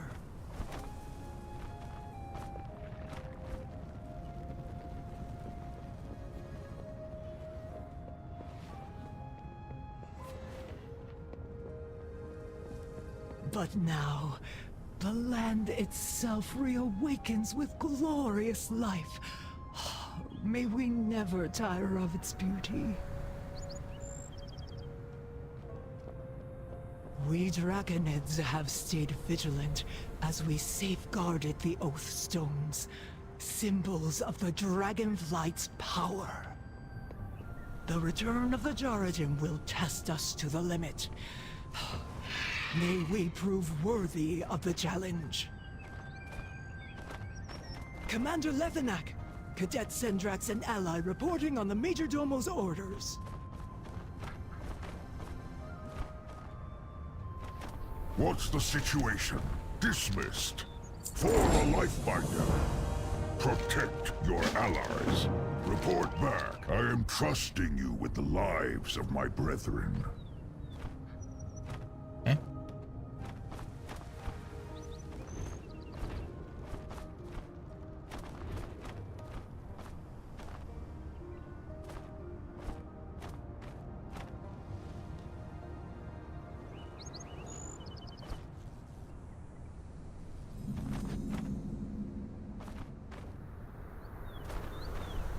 Right, I'm gonna finish whatever is over here first. Then I'll do this area, because I feel like this area is gonna be a little bit rough otherwise.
Oh, he just saved my butt. Thank you.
More. Fortunately, they only come in packs.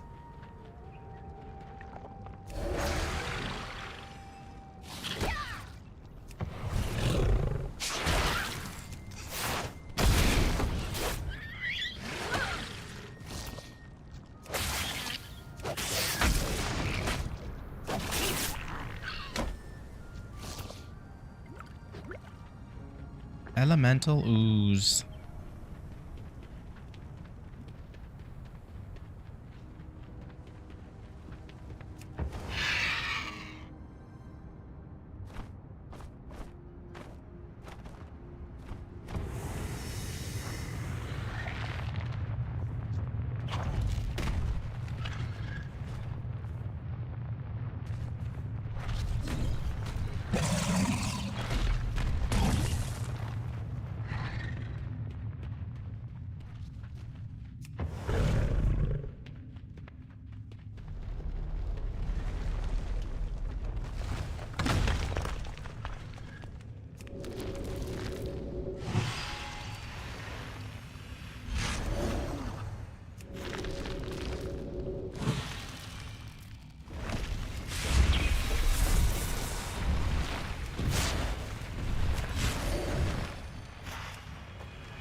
Oh, I'm back.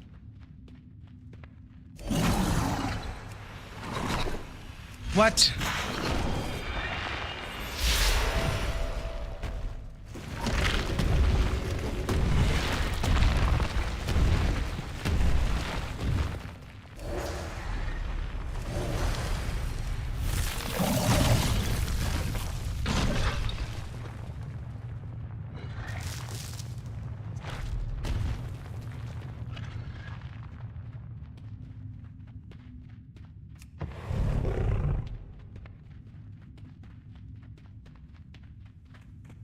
Take off my ninja wearing costume now.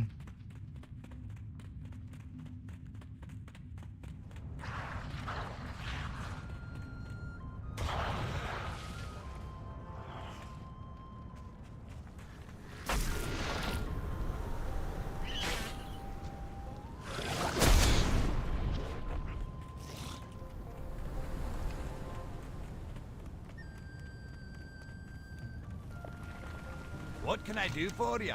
Always be Safe crafting. travels. Watch your back. Safe travels. Level 26. You are welcome here. Always glad to help.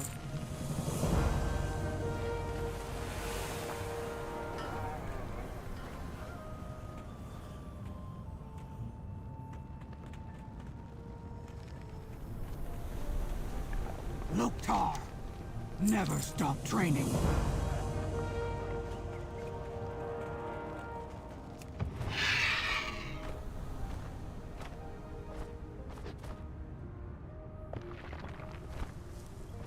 Alright, I'm gonna stop here and spend my,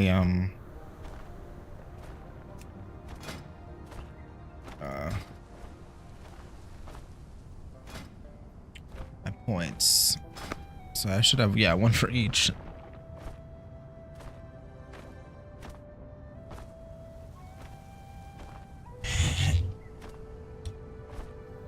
Healing you receive is increased by 4%. Okay.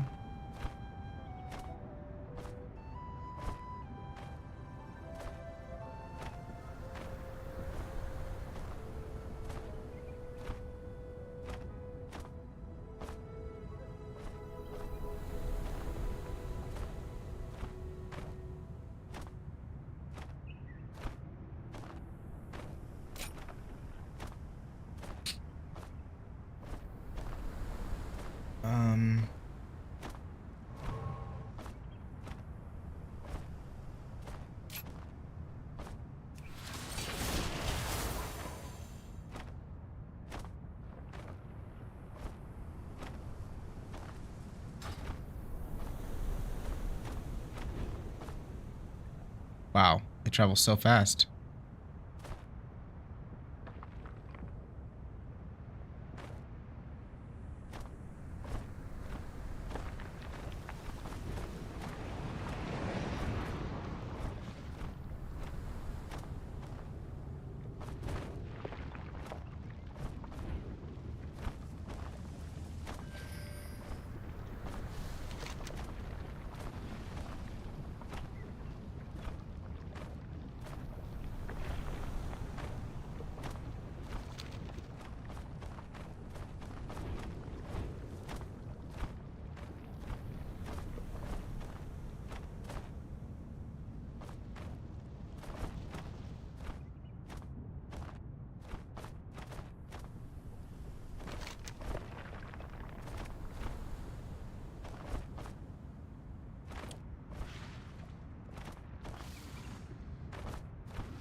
It's the challenge course.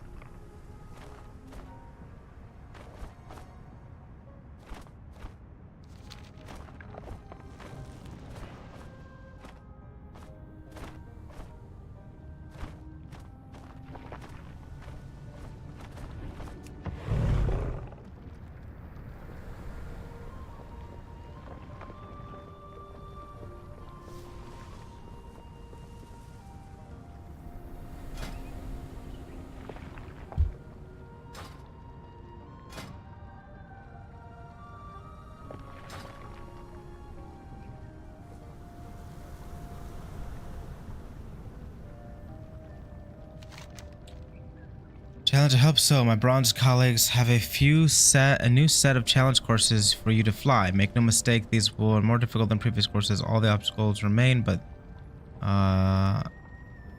are none of the boons waiting for you. Challenge? Okay.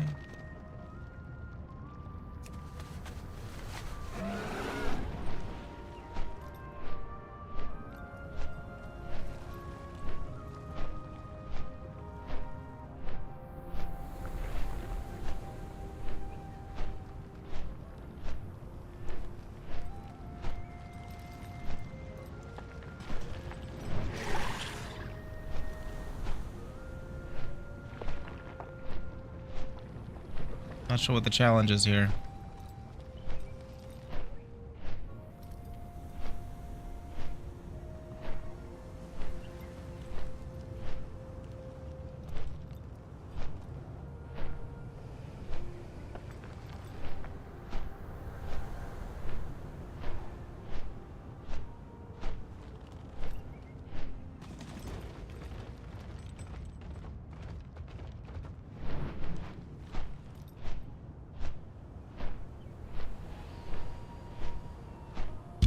Not sure what that challenge is, but we'll take a break from these for now. Move on to the next one.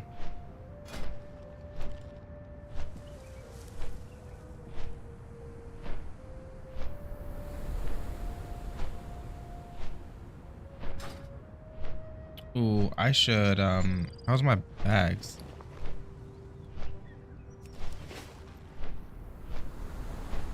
That should be okay.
I passed this one. It's this one.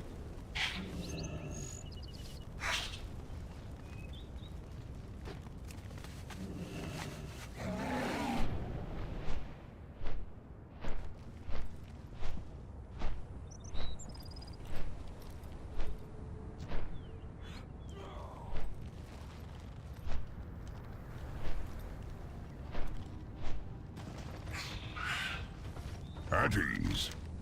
For the Lifebinder.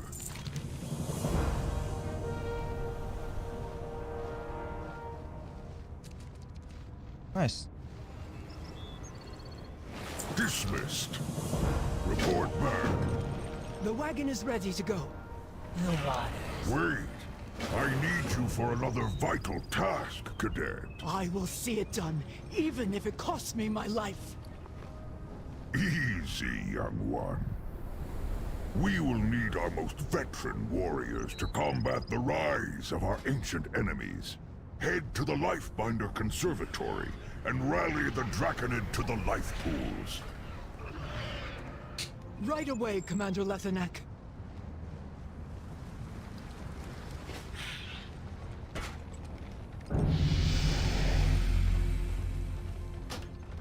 I am not going to join guilds right now.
I'm out of range.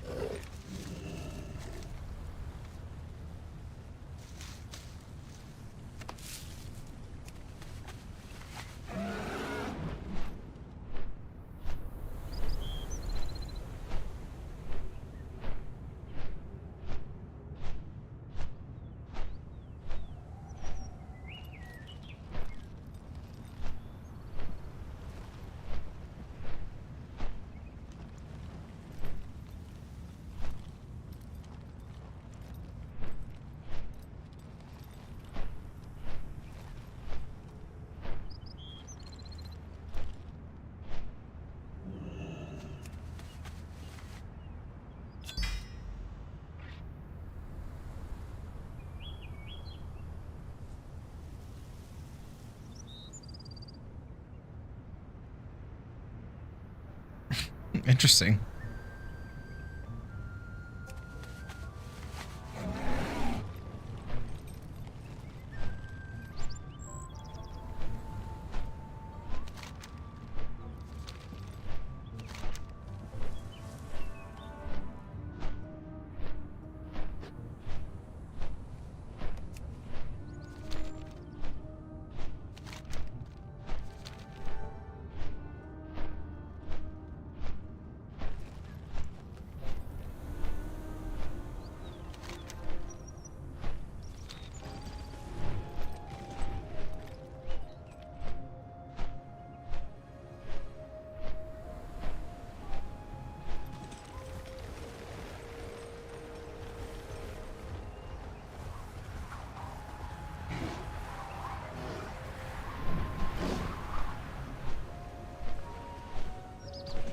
I never gave up hope.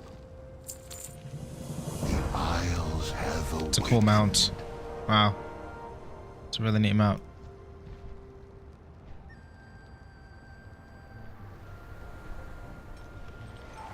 Until we meet again.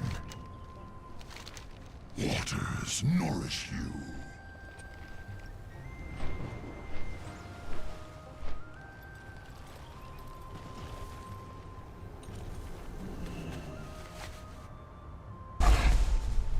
Woo.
Cool, cool.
Also a druid? Earl Druid. Are you,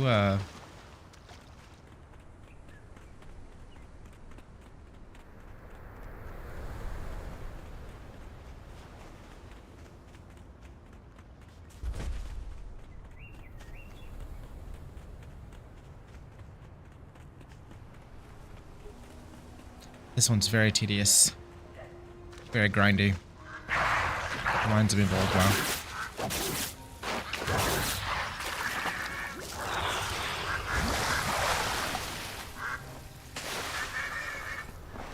Save the ducks.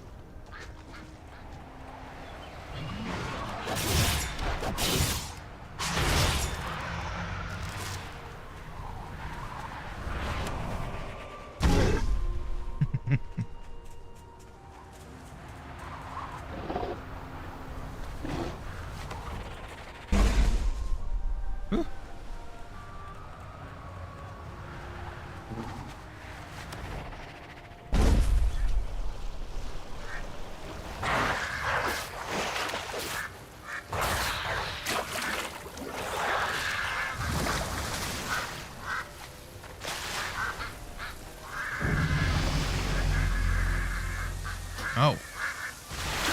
Leave me alone.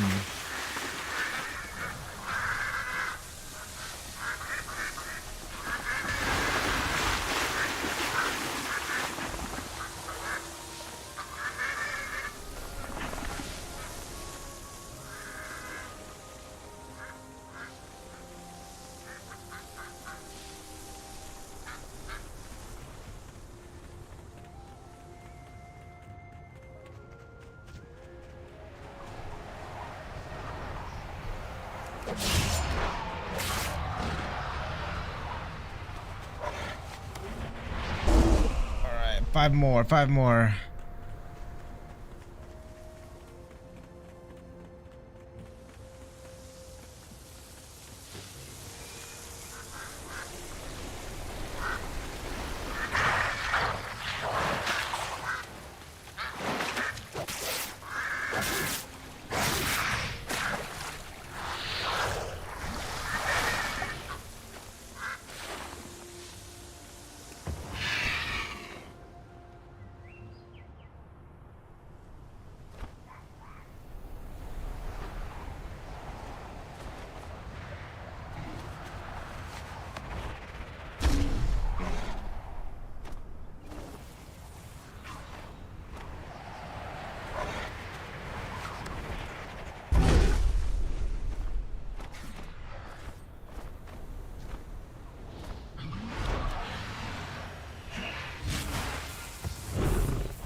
Ready.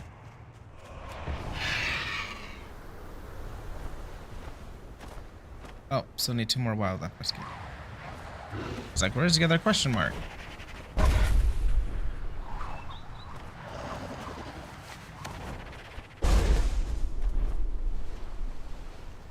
Whee!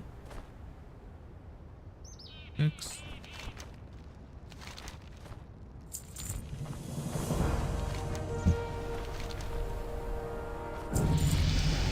$27. Cool.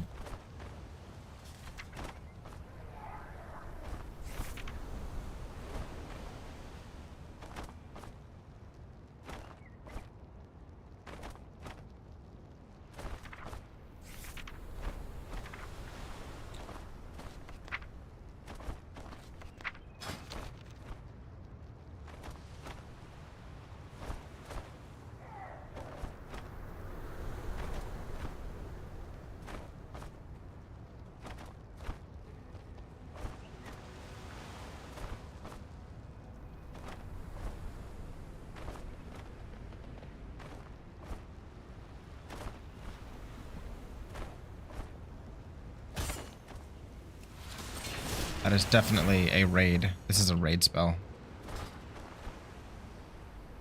What does Mark of the Wild do? Uses friendly strike with the power of the wild, increasing their versatility by 3% for 60 minutes. Cool. Oh. Probably some boss around here.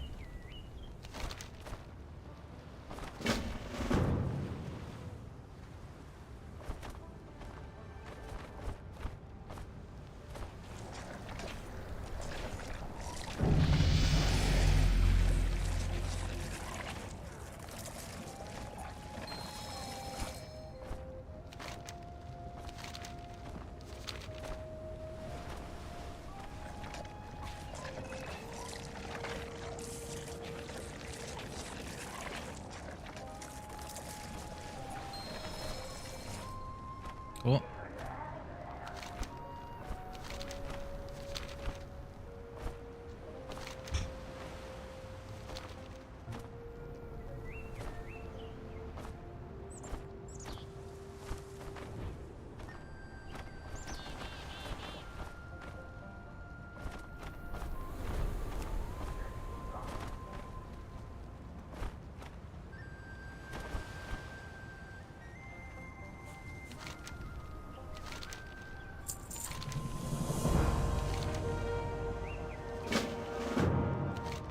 Good quest.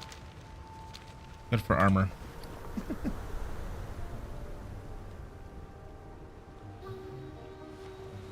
Yeah.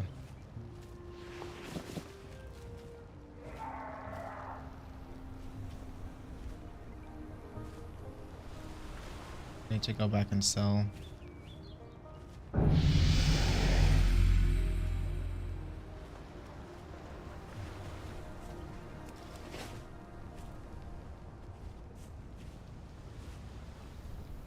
Oh boy.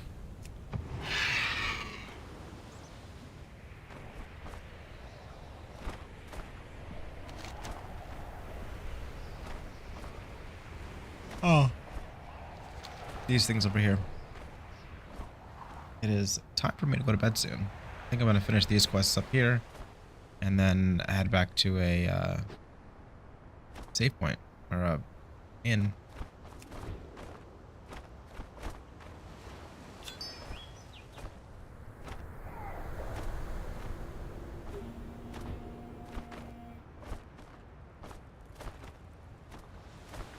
This is empty.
Do do do do do.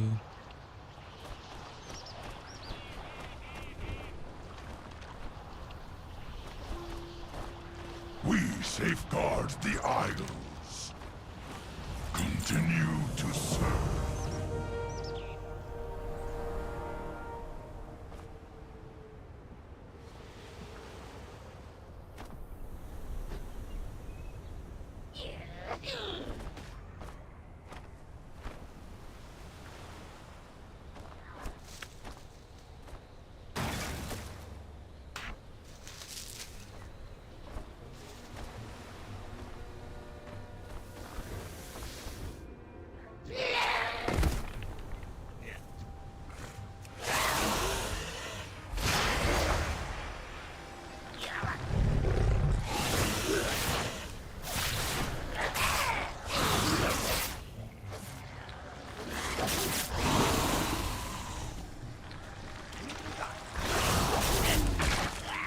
Oh my gosh.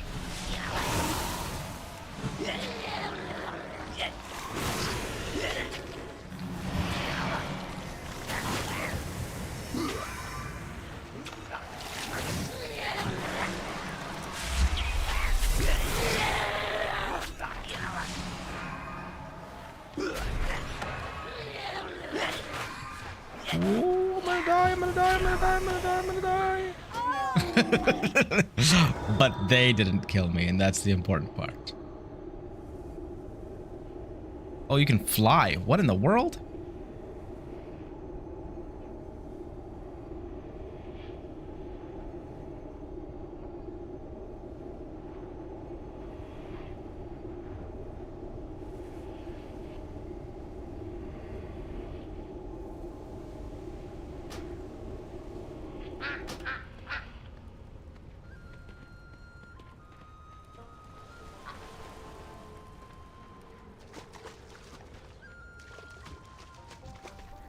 These are pretty tough.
Two more, almost there.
one more. I'm not gonna make that one the last one I fight.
Rousing air.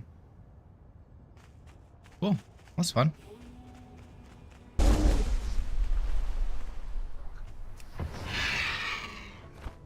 Up we go.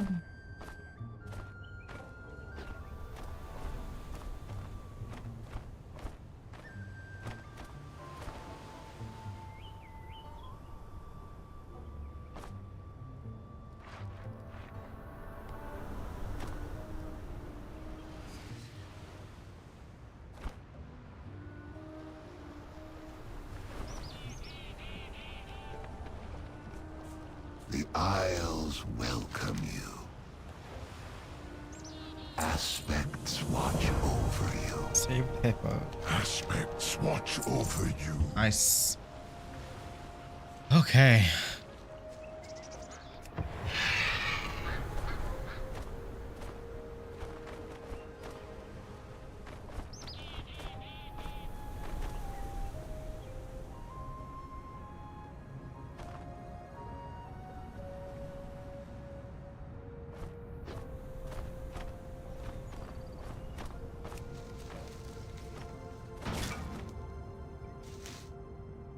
Inventory is full.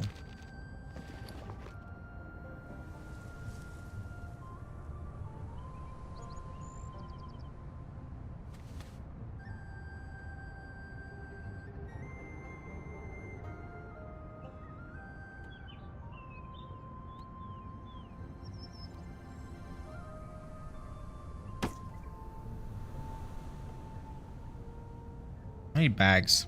I'm like struggling. I feel like I should be able to get bigger bags at this point.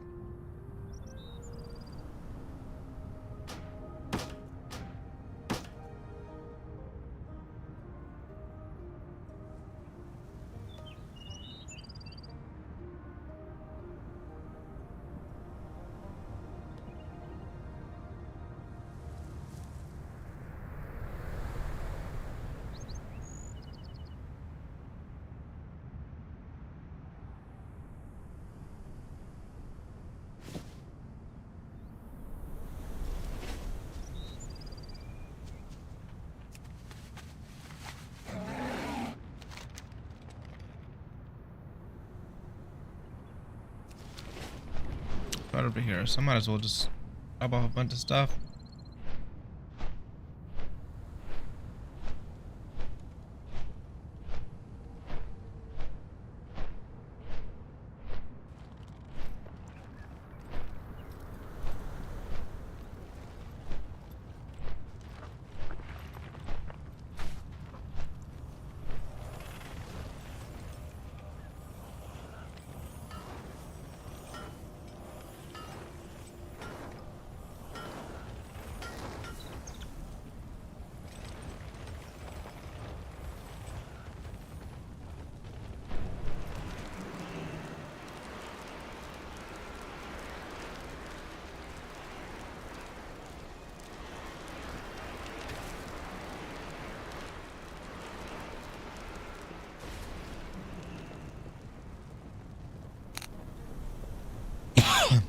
Excuse me.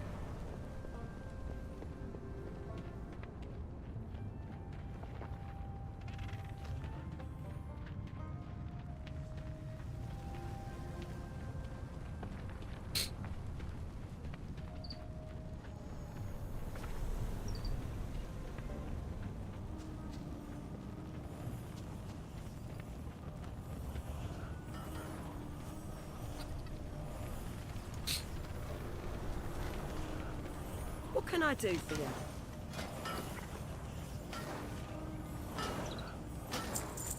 Keep the wind in your sails.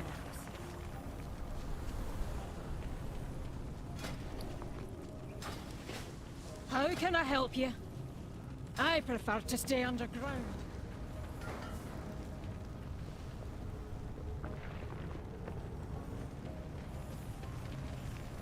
Great to meet you. See you soon. Brave Sir Robin. Sir Robin ran away.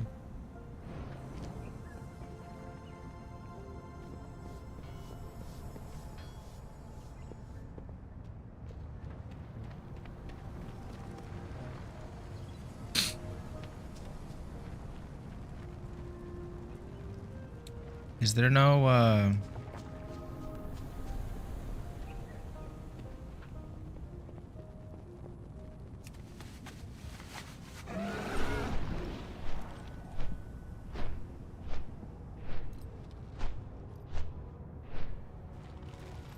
person to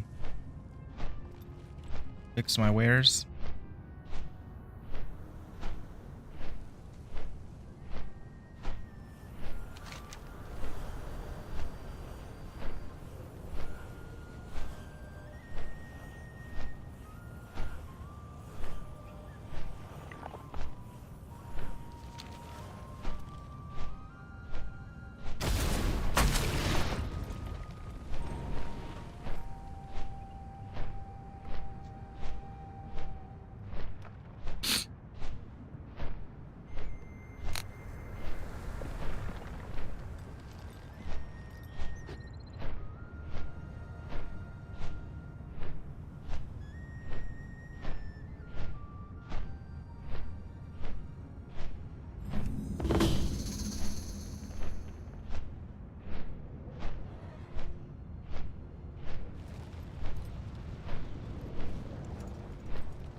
The one thing I did like about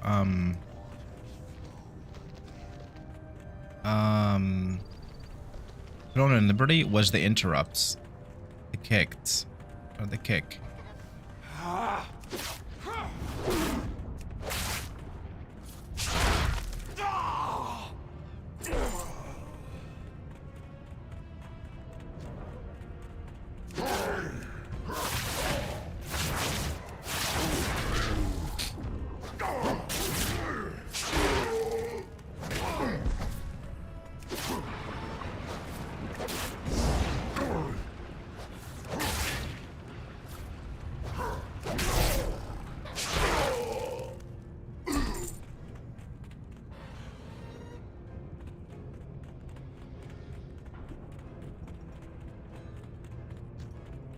That's elite.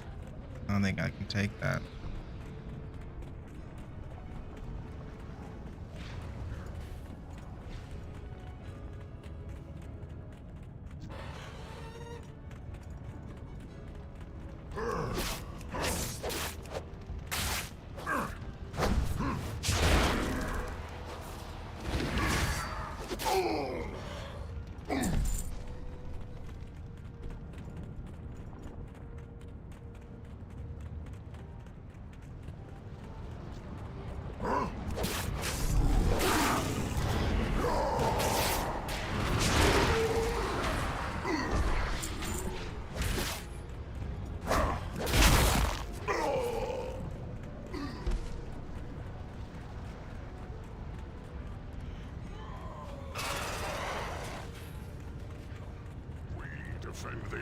close.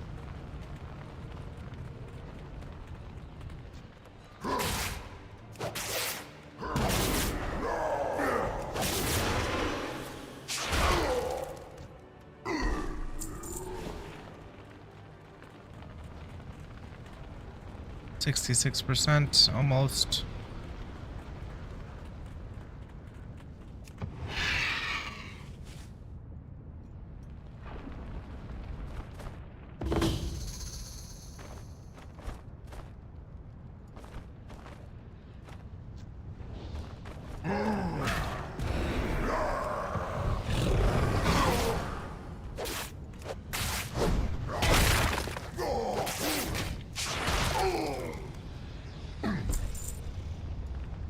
I need to get closer. I need to target something first.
I need like one more thing.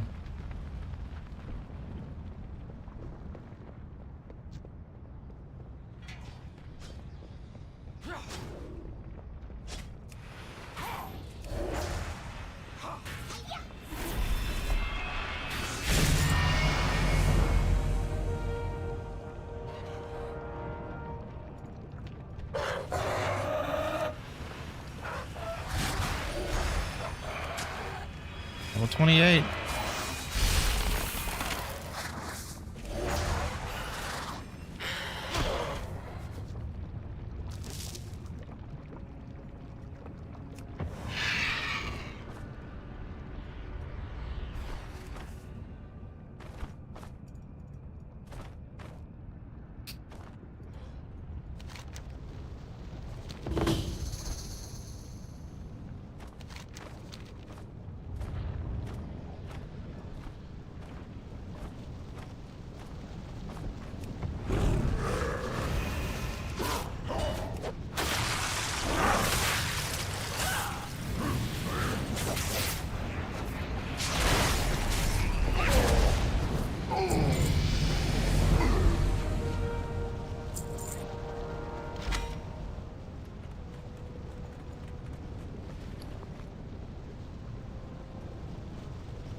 Whatever. All these things are like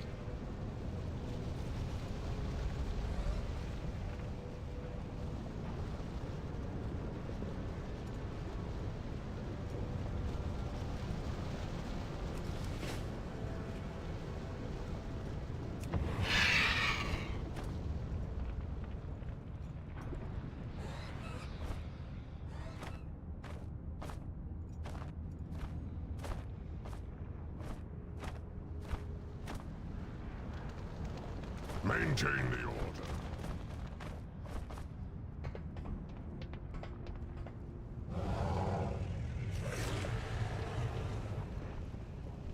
The Isles have awakened. Champion, good news from the outpost, I hope. Never let your guard down. We will draw their eyes above for you.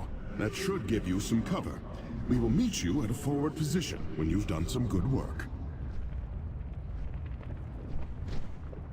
Sounds great, buddy. All right, it's getting late. I need to go back to some place where I can actually like rest.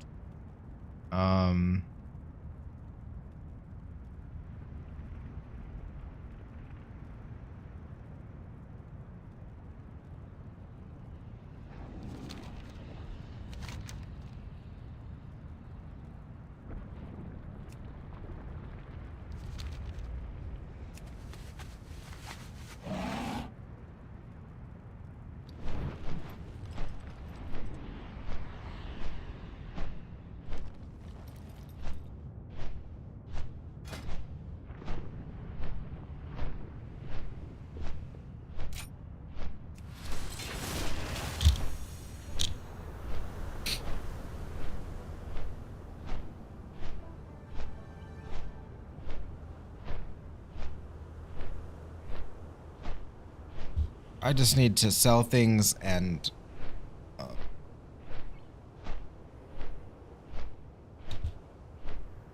fix my armor because I'm pretty sure it's pretty busted. No?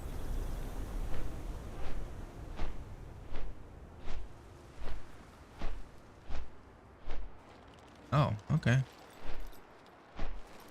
Guess it's not busted.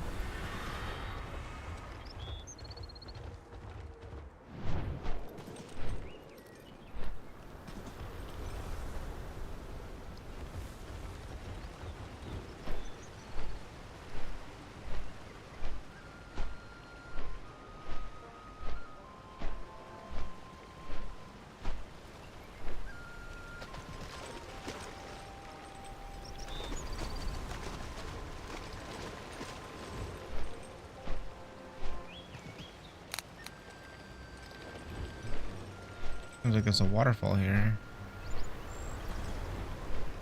Or,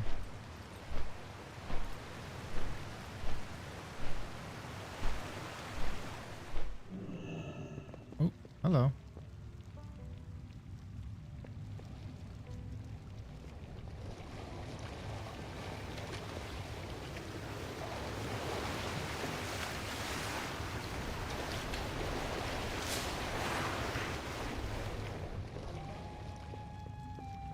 Looks like this is a horde quest. Interesting.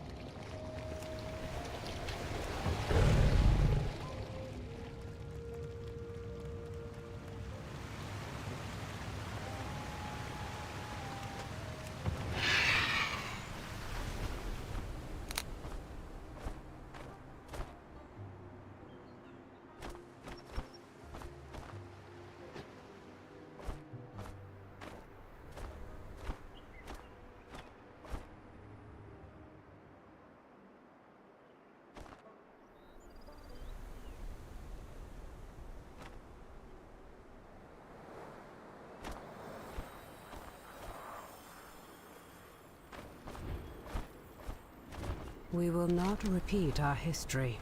Thank you for sharing.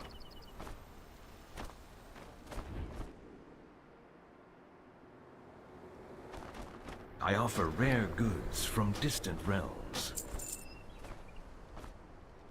Don't have to repair anything. I hope you find your purchase to be satisfying. Okay. Is this an inn? Where's the inn, technically? Is there an inn? Post office.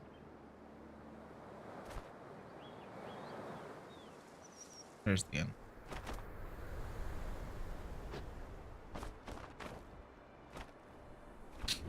All right. Let me show you what I've got. Stop by any time. Okay. Is my where does my Hearthstone go?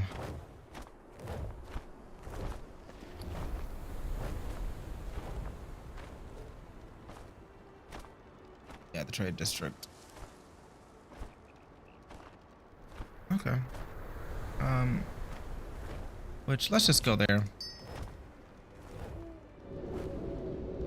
Let's go back to Stormwind. I've got a quest there. We'll start that quest off when we get back. I'm gonna take a few days off of World of Warcraft for a little while, just because I want to finish up my project here, and it means I have got probably 6 more hours left. Because I usually do what, 3 hours per stream ish, so I want to make sure that those hours can get put into the. I won't be back for the rest of the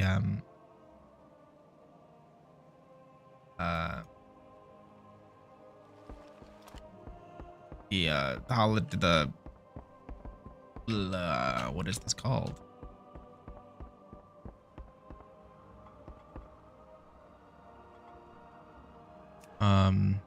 Halloween. Wow. Okay. I need to go to sleep.